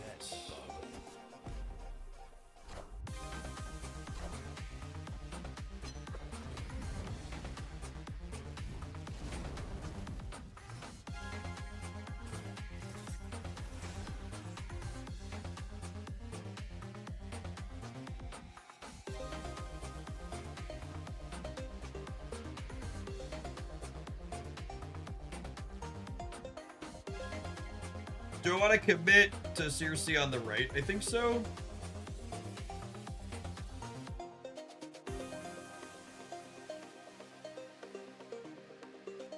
They haven't shown death, but they have death, right? Yeah, I guess that's fair.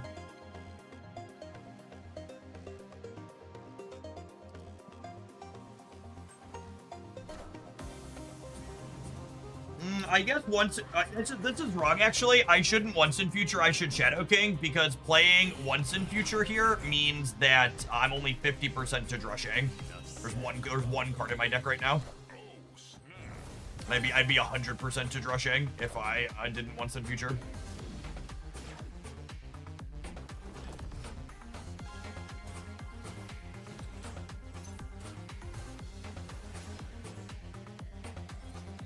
Yep. What a mistake.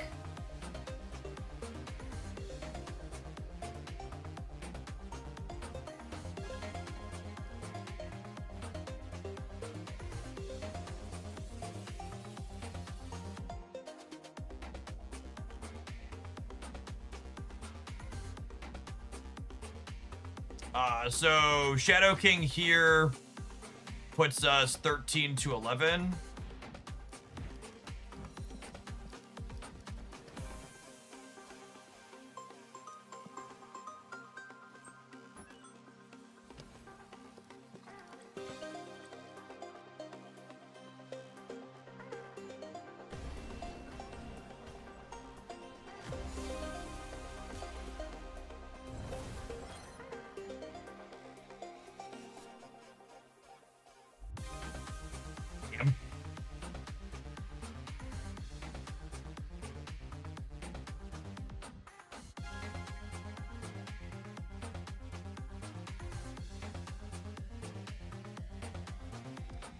Should have prioritized getting Mobius down earlier.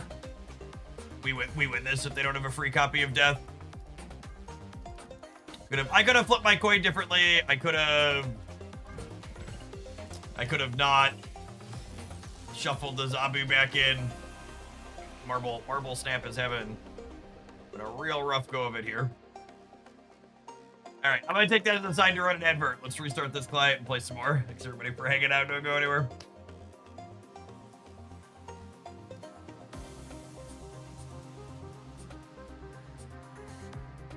Could we have played Sarah to the right instead? It would have made it harder to contest the center path for me. A very significant margin. Oh, snap. I could have, but then I'm not contesting the center. I guess if I'm guaranteed to draw Shang-Chi, not contesting the center with Sarah is fine.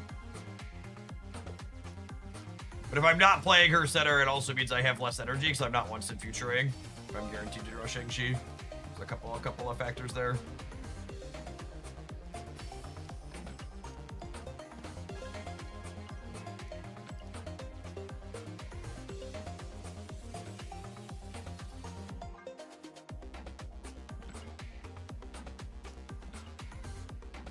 Epic.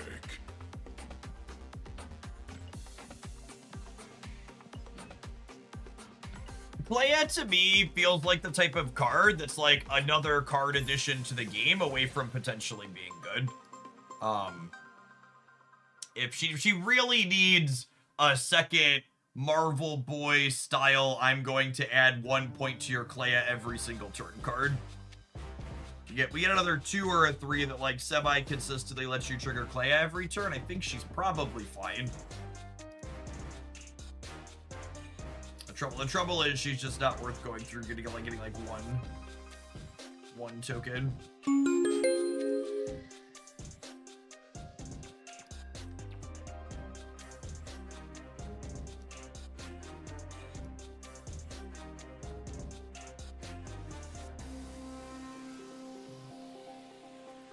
DinoCon, thank you for the over 2 years. Welcome back. Appreciate you still dropping off that primer if your schedule hasn't let you be around a ton recently.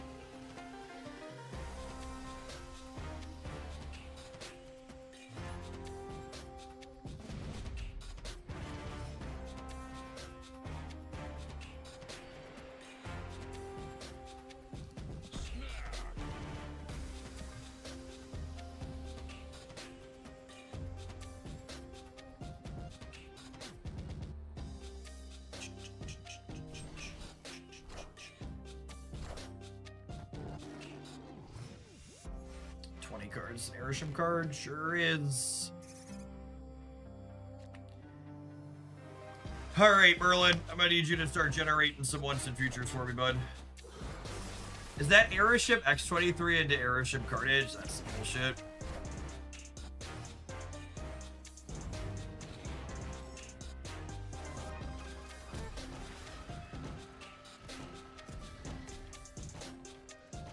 I mean, Murder World's unironically pretty okay for us, yeah.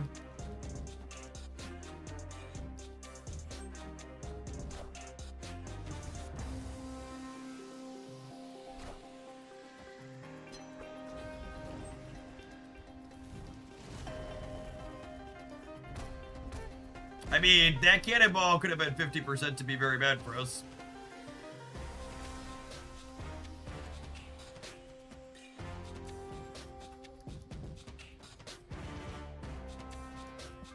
When does like season preview come out? It should be out on Friday. Or maybe hopefully a little bit before.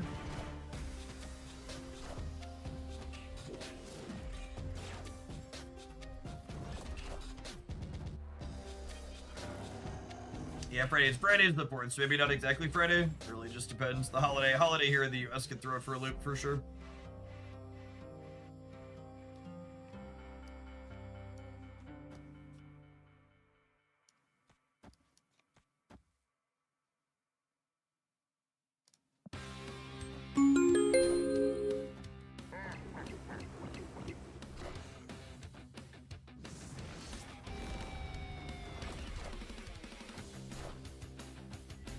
Alright, Merlin, I need another polymorph, bud.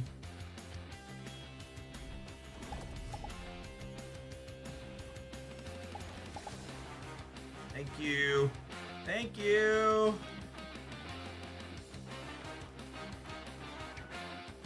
Alright, and since my deck appears to be taking requests, I would like a Shadow King or a Shang-Chi for the last one.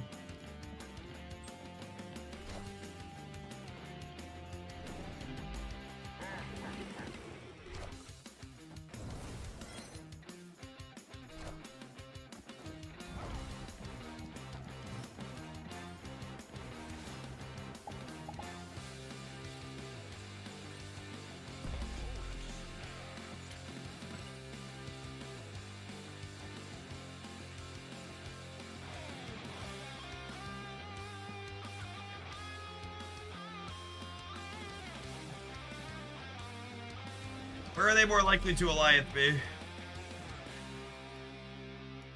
Dodge an Alliance, we can dodge them all.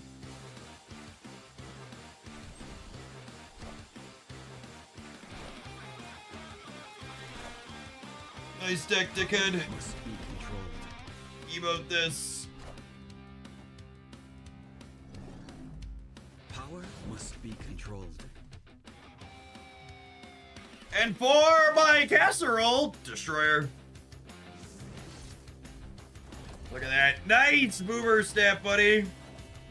Sure would be a damn shame if you lost all 3 lanes. For folks that missed it, they updated Professor X in the last OTA so you can play spells and skills into his path, so. Smooches! Should you play the spell first to dodge Destroyer? I mean, I still lose if it kills the rest of my board, right?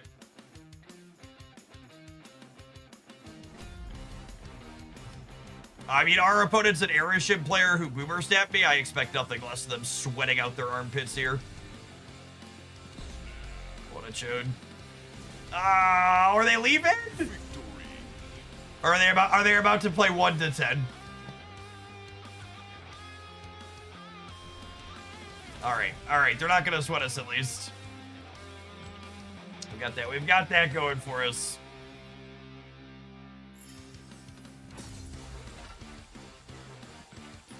Can't shake us everywhere, Abe.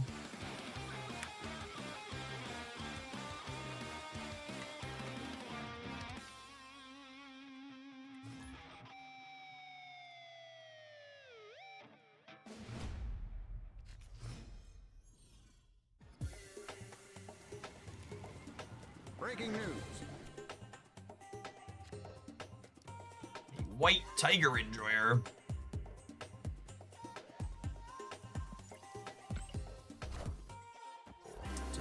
newer Marvel Sapper.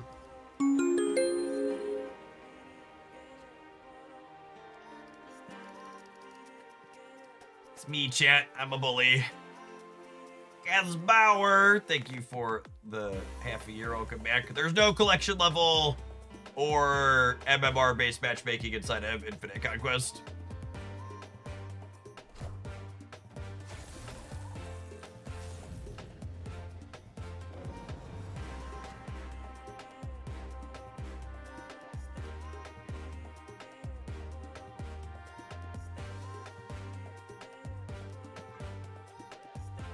I think I'm going to magic 2 different locations here just to guarantee a turn 7.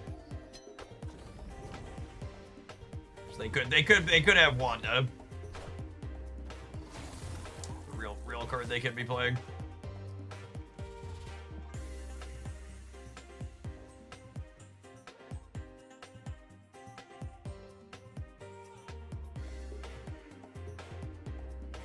I think they open up Conquest probably a little bit too early for folks. I feel like they probably shouldn't open Conquest until your infinite rank or until your collection level is higher. Either or. No, I think if you hit like a low CL infinite, it's fine.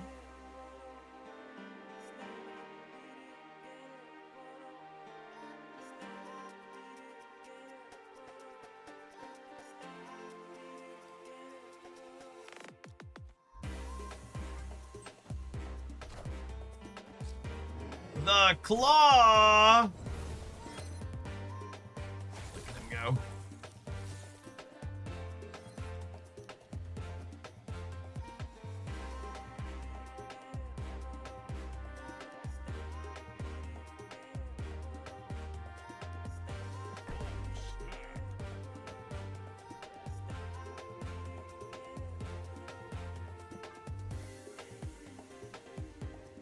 Genuinely excited to lose this game to Cersei variants. It's gonna be sweet. Ooh, that protects their claw here. They can get us gamers. Might actually be cooked.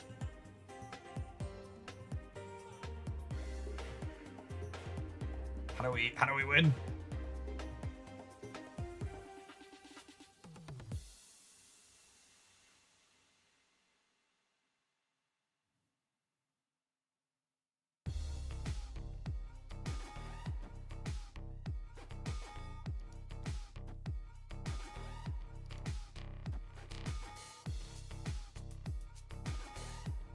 I'm gonna give it to them, chat. If they've got us, they've got us.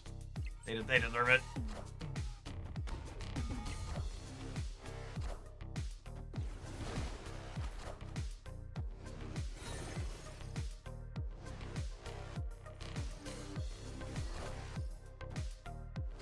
Oh, I was rooting for him. Victory. I tried. They ain't got it. They ain't got it, Chip.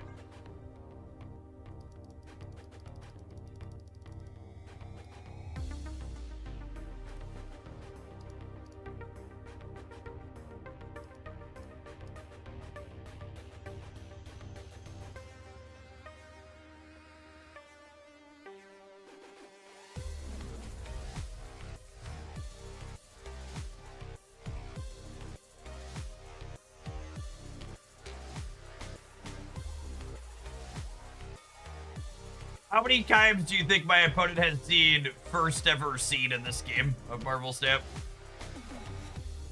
Taking aim.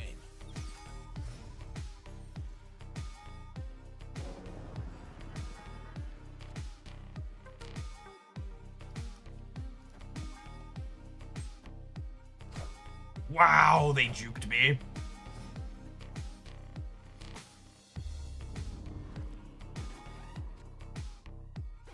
Are we 100x the opponent's collection? We're almost 1,000 times the opponent's collection level, actually. I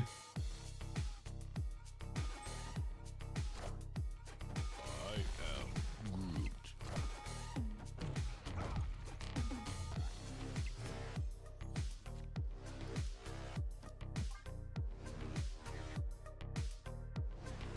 We are getting skill diffed by this Groot.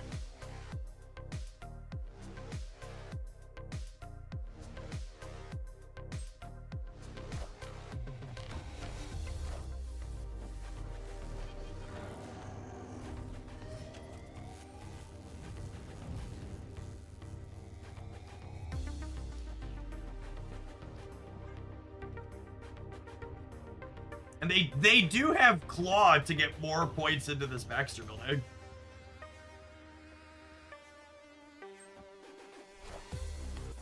Oh, that's interesting. I think there's a Spectrum lurking, so I need to play like they could have 21 in the center. That's what I need to play for.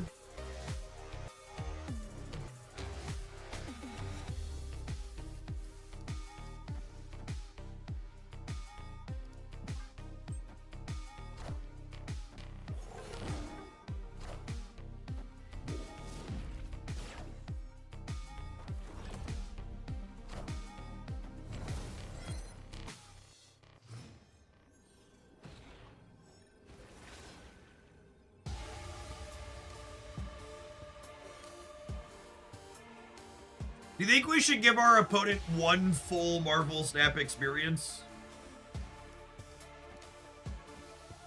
I feel like this is one full Marvel Snap-a-lapping.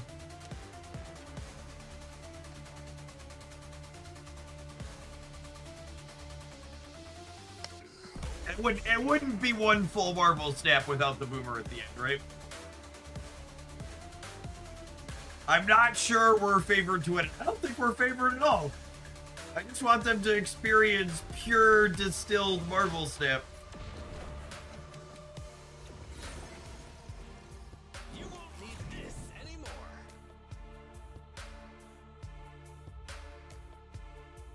We could definitely lose this here.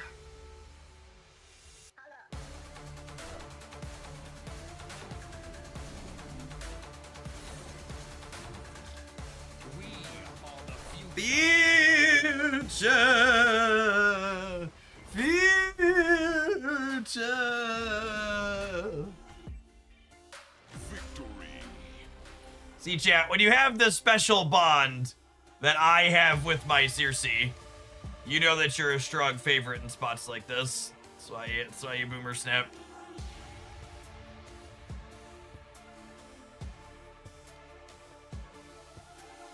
You didn't give them the full Marvel Snap because you didn't emote them. Yep.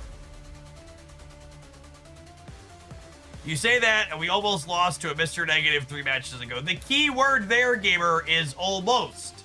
Did we lose to the Mr. Negative? No. Circe knew she could roll as low as she possibly could, and we would still come out on top. Ergo, Circe and I have a special bond.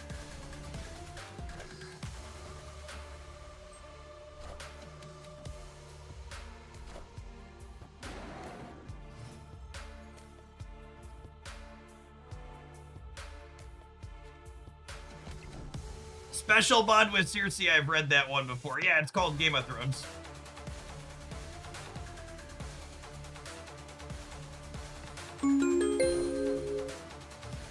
Hello, thank you for the 15 months. I appreciate that. Welcome back.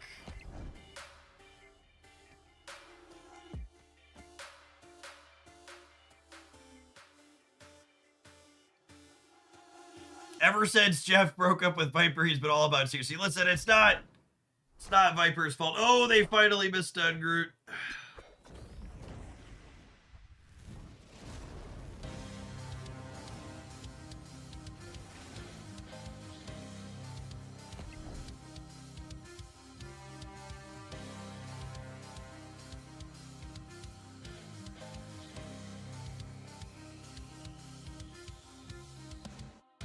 I don't know that I'm going to be winning the center, chat. I think I'm re-rolling it.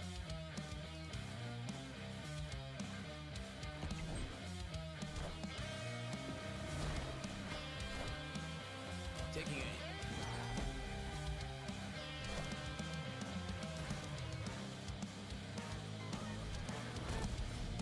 Woo! The Murder World jump scare. The old Murder World jump scare, a true classic.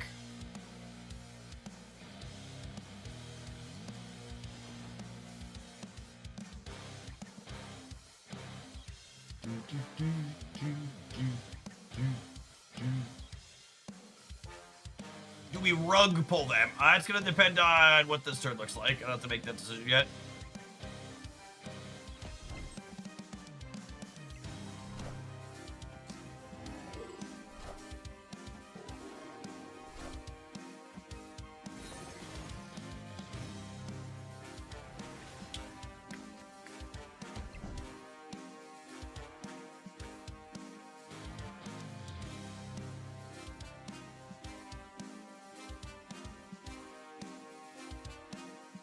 They have a great way to put points onto the board here, which is kind of funny.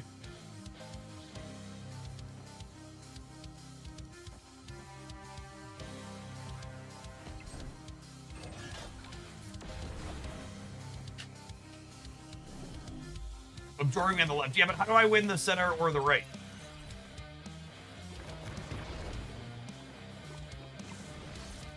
See, chat, you just gotta have faith that Mama's gonna provide. You just gotta have, in interesting and mysterious ways, does Circe deliver.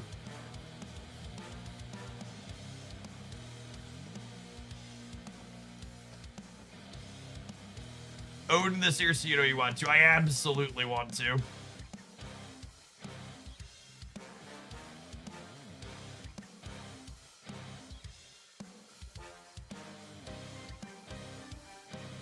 They're +4 on the left. They're at 20, 25 there or whatever. 21. Are ye worthy? Are ye worthy? Are we worthy, Circe? There's no strings on me. Circe, my beloved! God, we're so worthy. We are so worthy, chat. Treat your Circe right, chat. Get her a nice gold split. Take her out to dinner on occasion. She'll make sure your RNG is good.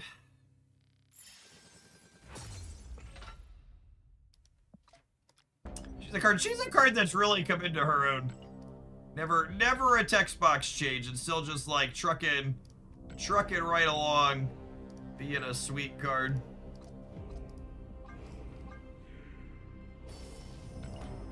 I may have been chanting for the Destroyer during that game. Well, that's because you're a bad person.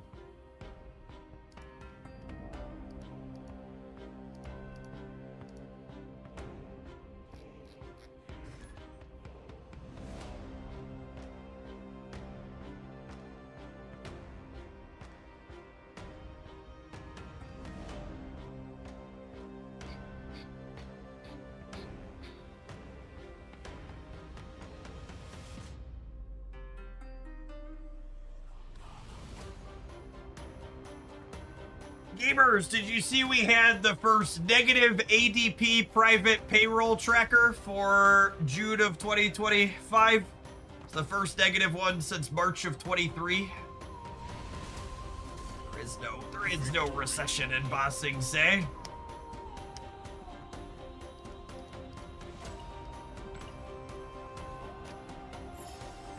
This is a pretty tough Infinite Conquest here for us. Aside from Merlin, is Nightmare the best card this month? Probably. Who else released this month? I lose track of which cards released when. Wait, let me look. That's a good question.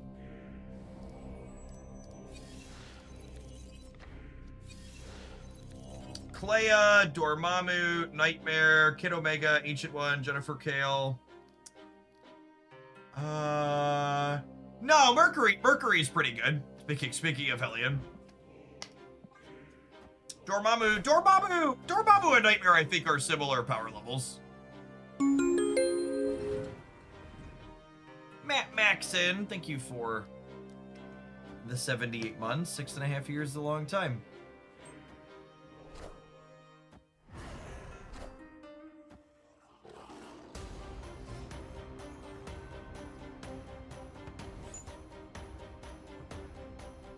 There was a hilarious clip from Fox News with the anchor waiting in real time for the ADP report saying we expect 95,000 jobs added, and then a few seconds later it was 33,000 lost. Yep. And they adjusted downward the report from May too, right? Like May's numbers got worse.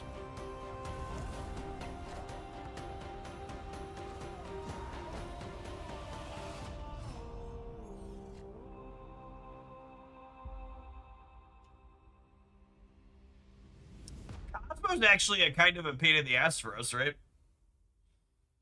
I guess I could just punt this location, but I'm not super happy about it. Oh, you know what I could do? I could Hellion move the Void, is what I could do. That's funny. And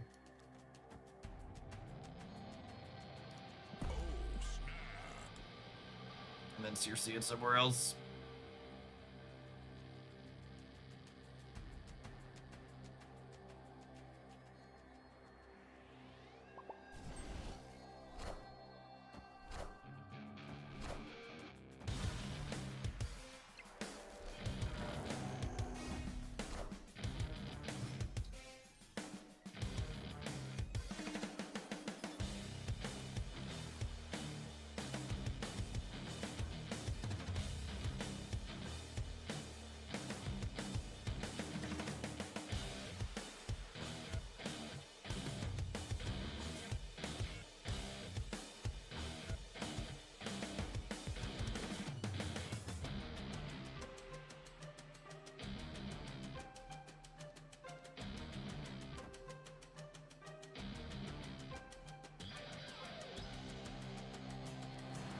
What if I do this to bait them moving the Cosmo, and then I go absorbing me and the Circe over here?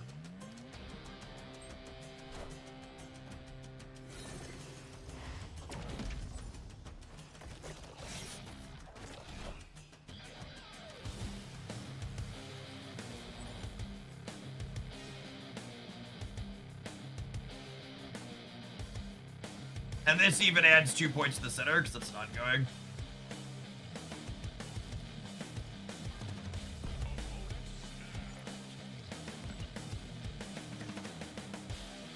So we either get to Shadow King them off their bonuses on the left, or we get to Absorbing Me and Circe the Void on the right.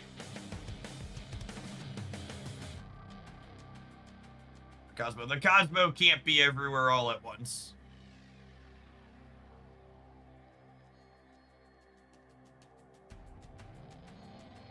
And they might move the Cosmo to protect the left, assuming I can't interface with the Void on the right now that Circe is used. We brought out backup Circe.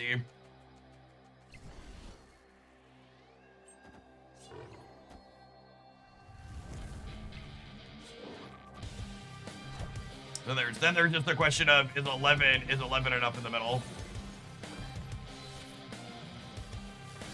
It might not be.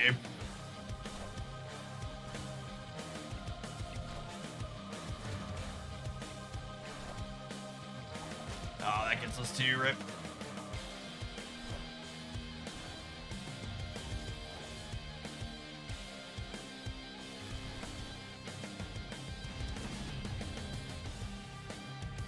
Needed a slightly better Absorbing Man. Needed 2 points more.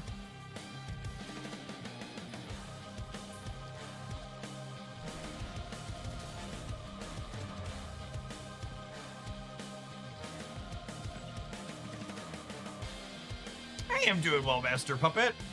Life's good. My personal sphere is doing all right.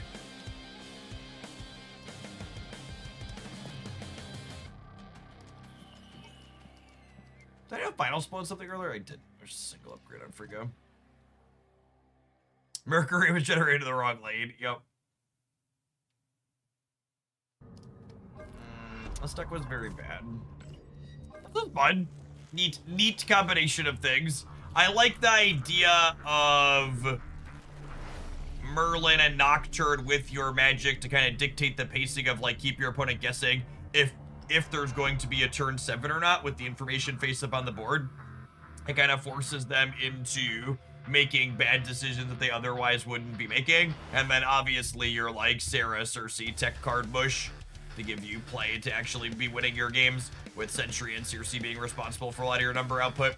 The one takeaway is that we definitely struggled to make numbers in the non-Sentry draws. I feel like I would be inclined to swap Red Guardian for another way to make a number, but I don't know offhand what exactly you'd want to be doing with that.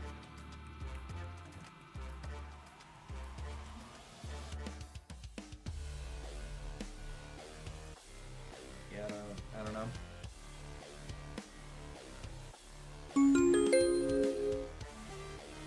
Werewolf by Night. Werewolf by Night's a really fun idea. Do you have enough auto reveals for that? Maybe? Merlin can provide. I can see Werewolf being okay. Yuri, thank you for the 25 months. I appreciate that. Welcome back.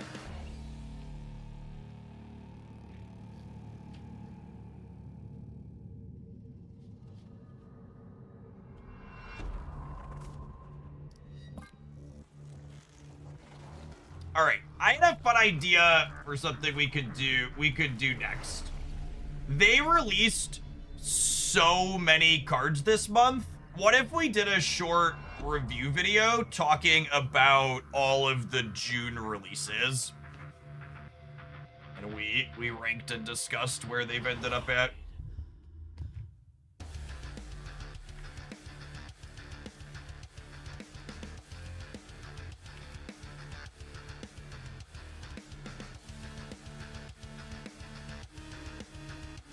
With a good time. Yeah, I mean, it's a lot. It's a lot of cards this month, right?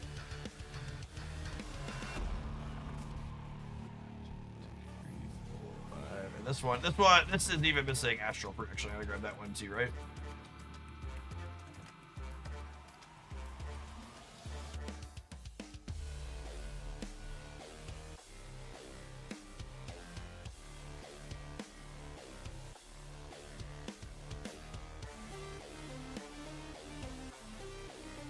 I completely forgot Murphy. Yeah, someone asked me earlier about cards that released this month, and I was like, I don't remember exactly that release. Then I pulled up the list. I was like, man, there were a lot of cards that released this month.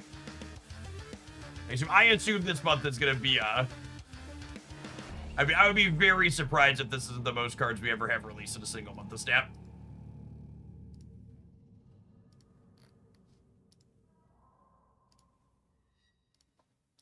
No, wait, Astral Prediction is here. What does this other list have that this one's missing?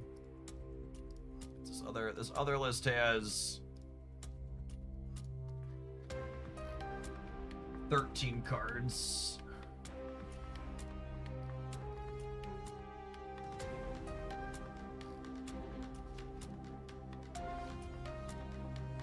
Oh, Mercury's not in here, right? Is who's missing?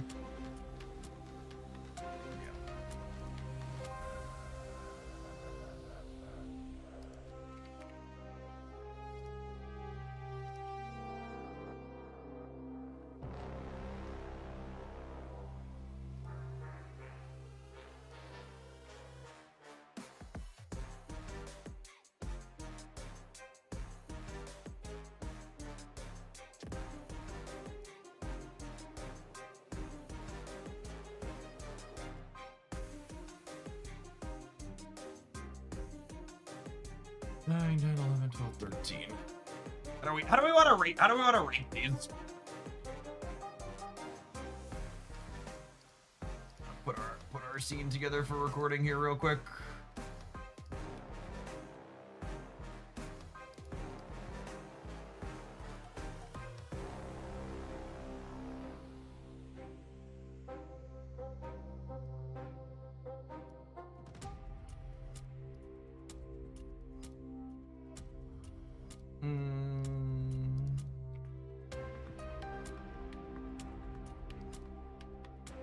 Kid Omega's rating is just busted pay to win. Absolutely. Abso-freaking-lutely. Imagine ranking him as anything other.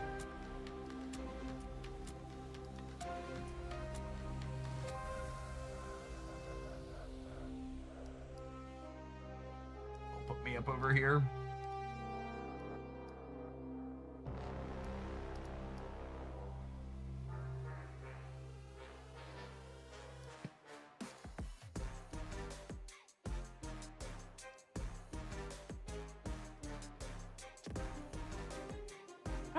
rate them as my regular tier list rating?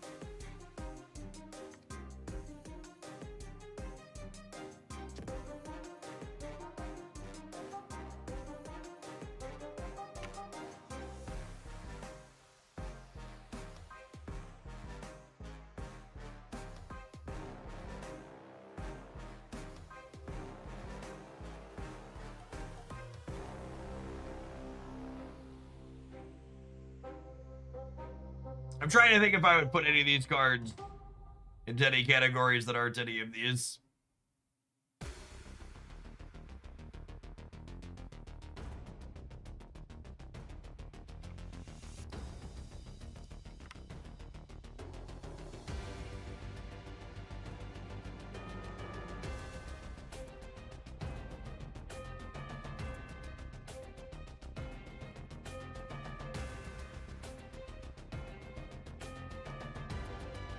Let's make, does this make sense? Needs an OTA, like cards fine from a design perspective, but probably missing numbers. Needs redesign. Not going to be. I don't think it's current text box you're ever gonna play it unless they make the numbers busted, which they're not going to. Tag yourself, I'm largely useless.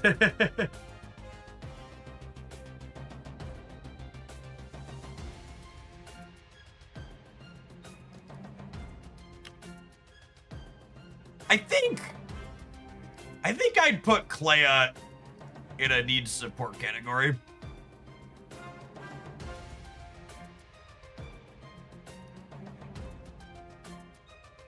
Yeah, okay.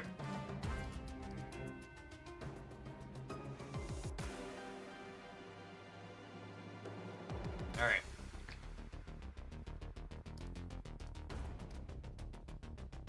Yes, I think I'll kill the music, so this one's gonna go on YouTube.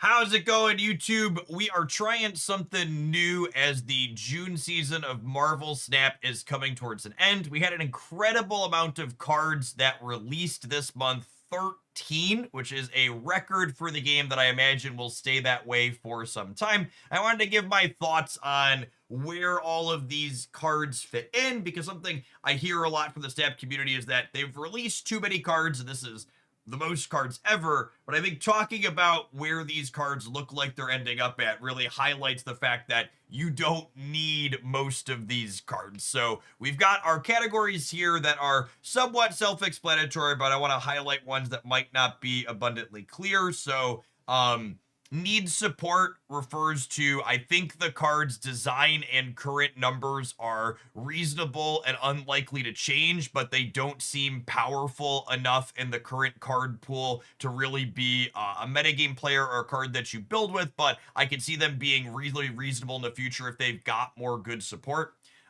Needs an OTA means that the design of the card seems reasonable or is interesting, but the numbers on it seem a little bit undertuned.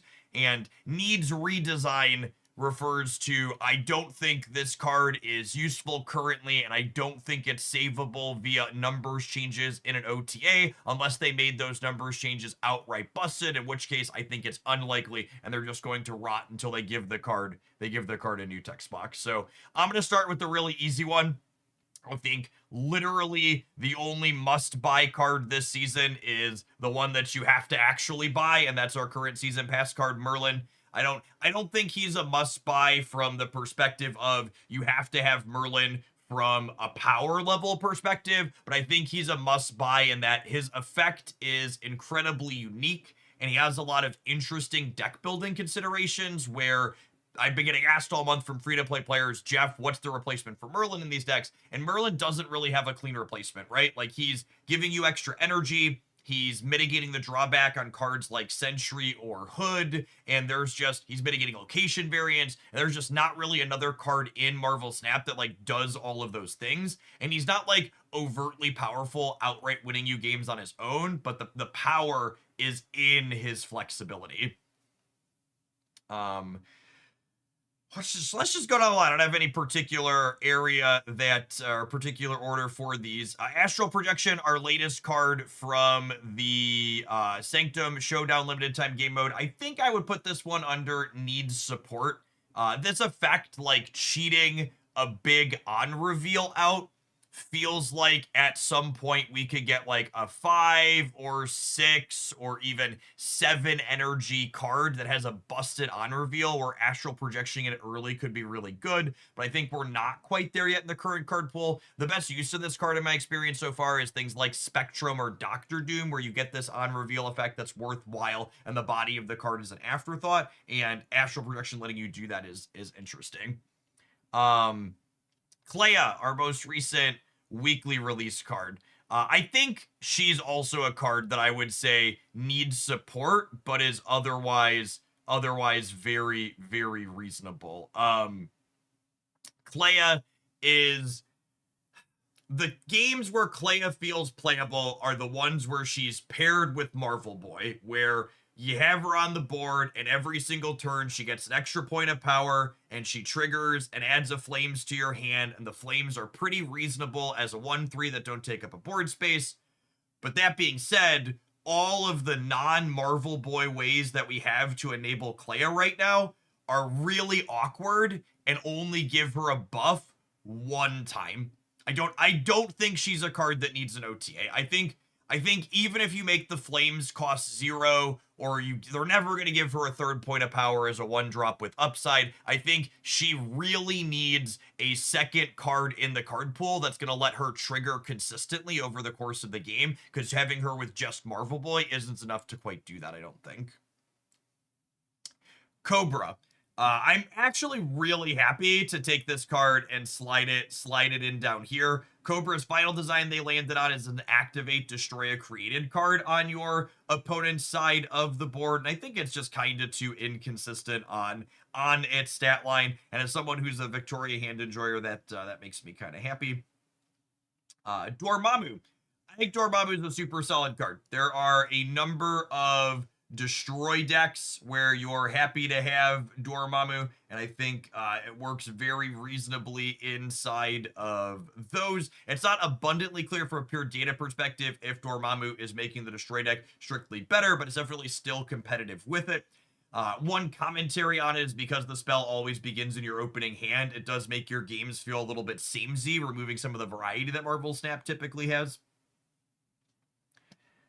Jennifer Kale. I think Kale's actually very reasonably solid too. I think she occupies a pretty unique role inside of Marvel Snap in terms of what she does, being the ability to get 5 energy on turn 4 with her activate effect is really good. Lets you play things like Infinity Ultron or Sarah ahead of curve, which you're pretty happy to do. And she's very different than something like Psylocke, who's a 2 energy card that ramps you, but specifically gives you an extra energy on turn 4. The real upside to Kale is Kale can give you that 5th energy on turn 4 without taking up your turn 3 play, which is when you're usually playing a lot more powerful 3 energy cards. Morgan Le Fay. Morgan's really close, I think. I think the Morgan bounce decks had some okay stats, and I think I could see them adding a card to Marvel Snap that puts Morgan over the top with her current text box. I also think her stat lines are pretty aggressively slanted as a 4/7 that gives +3 to the cards that are destroyed or discarded that she returns. I think you could make an argument that the destroy bounce deck is close enough that you could put her in solid, but I think she's probably a cup below like where Dormammu has ended up at. Nicholas Scratch. I think he's landed at a really solid power level the Agamotto Merlin deck where you have plenty of skills, so that way he gets his +1s. He very regularly hits like 4 and sometimes even 5 points of power on a 1 energy card, which is nothing to write home about, but it's also a pretty solid metric, and sometimes he gets up to even 6 or 7. I think if we get one more good consistent card in the game that gives you skills every turn, Nicholas is really reasonable, and he's already fine. If we get that extra card that makes Clea trigger every turn, Nicholas would be insane, I think.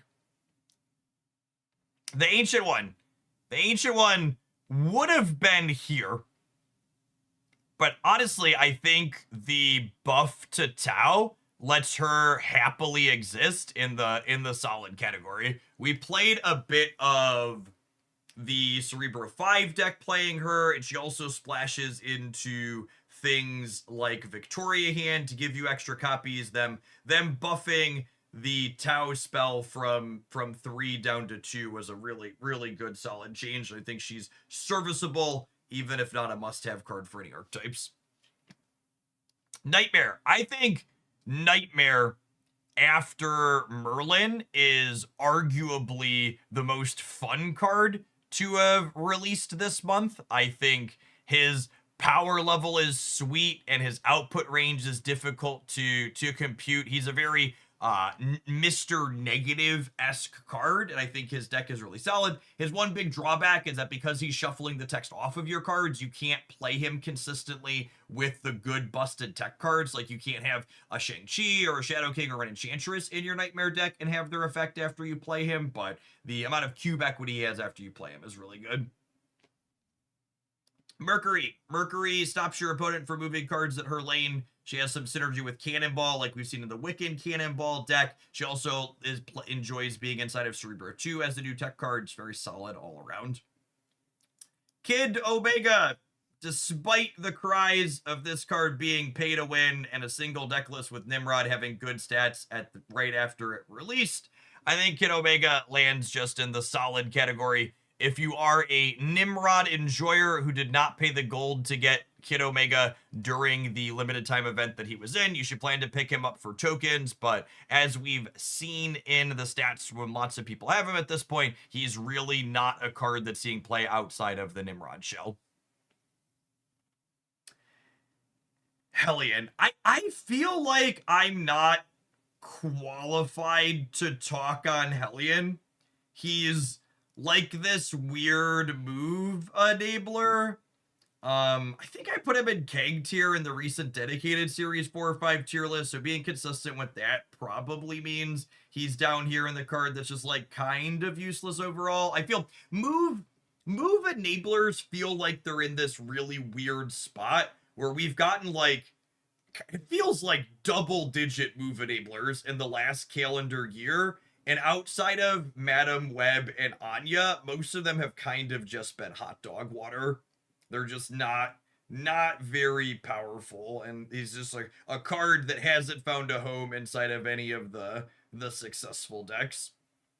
You know, I gotta be honest, some folks were talking in the Discord server about this month's card releases. They were talking about how they felt like this month was kind of meh releases after they looked pretty powerful. But sitting down here and thinking through how they've impacted things and where these cards have ended up at, I honestly think this was kind of a great month of Snap card releases. Like, past getting a bunch of new toys that was fun to explore with, I think Merlin being a card that's good and goes in a variety of things, easy pickup for everyone is great. I think basically if half of all the cards they released into Marvel Snap were a solid role player in whatever deck most wants them, I think that's a pretty successful release cycle, right? And like even these ones here, like Morgan is close. These two are waiting on support. We kind of only have 2 real stinkers out of these last 13 releases. And there was no Erisham level, it broke the metagame, you had to have it, and it's so much powerful than everything else. There was no like release blob or surge or something like that. But I think this seems fine. I checked Sizer's history on Untapped, and his Conquest deck with Hellion is 38-5, 15-4 at Infinite. Hellion seems good there. I don't know. I think saying this card is good because the one person that all they does is no life the one deck it can possibly go into and they had good results with it isn't the compelling argument you think it is. So in the hands of the masses is a much better measuring tool for is a card useful and good rather than measuring a card in the hands of a master.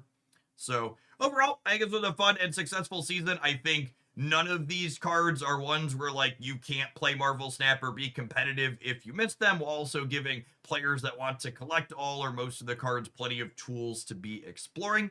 If you're watching this on YouTube after the fact, I'm throwing it up on the Hogalandia Snap channel. Make sure you smash the like button if you enjoyed this format. Maybe we'll do a monthly end of season review like this in the future. I think this is more useful, timely content since we have the seasonal packs now, as opposed to the cards just leaving out of the spotlight caches. Doing a post-mortem seems like it could be good for people that are interested in maybe spending resources or maybe not, seeing which cards are available in their seasonal cache packs versus not, to consider spending resources on them.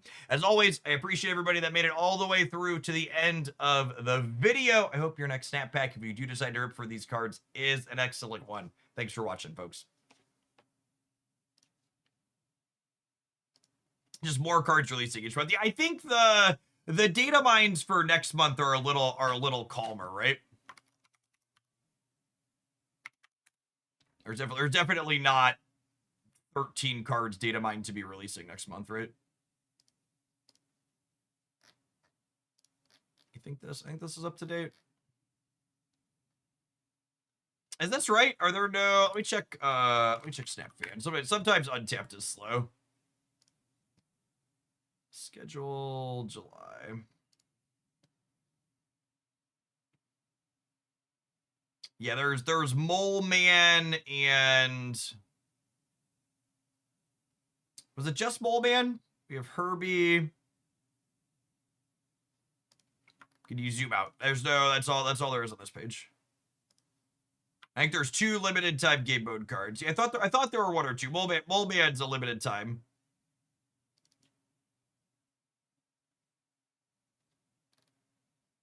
The Mad Thinker as well. Okay, so there's 1, 2, 3, 4, 5, 6. There's 8 cards releasing next month then.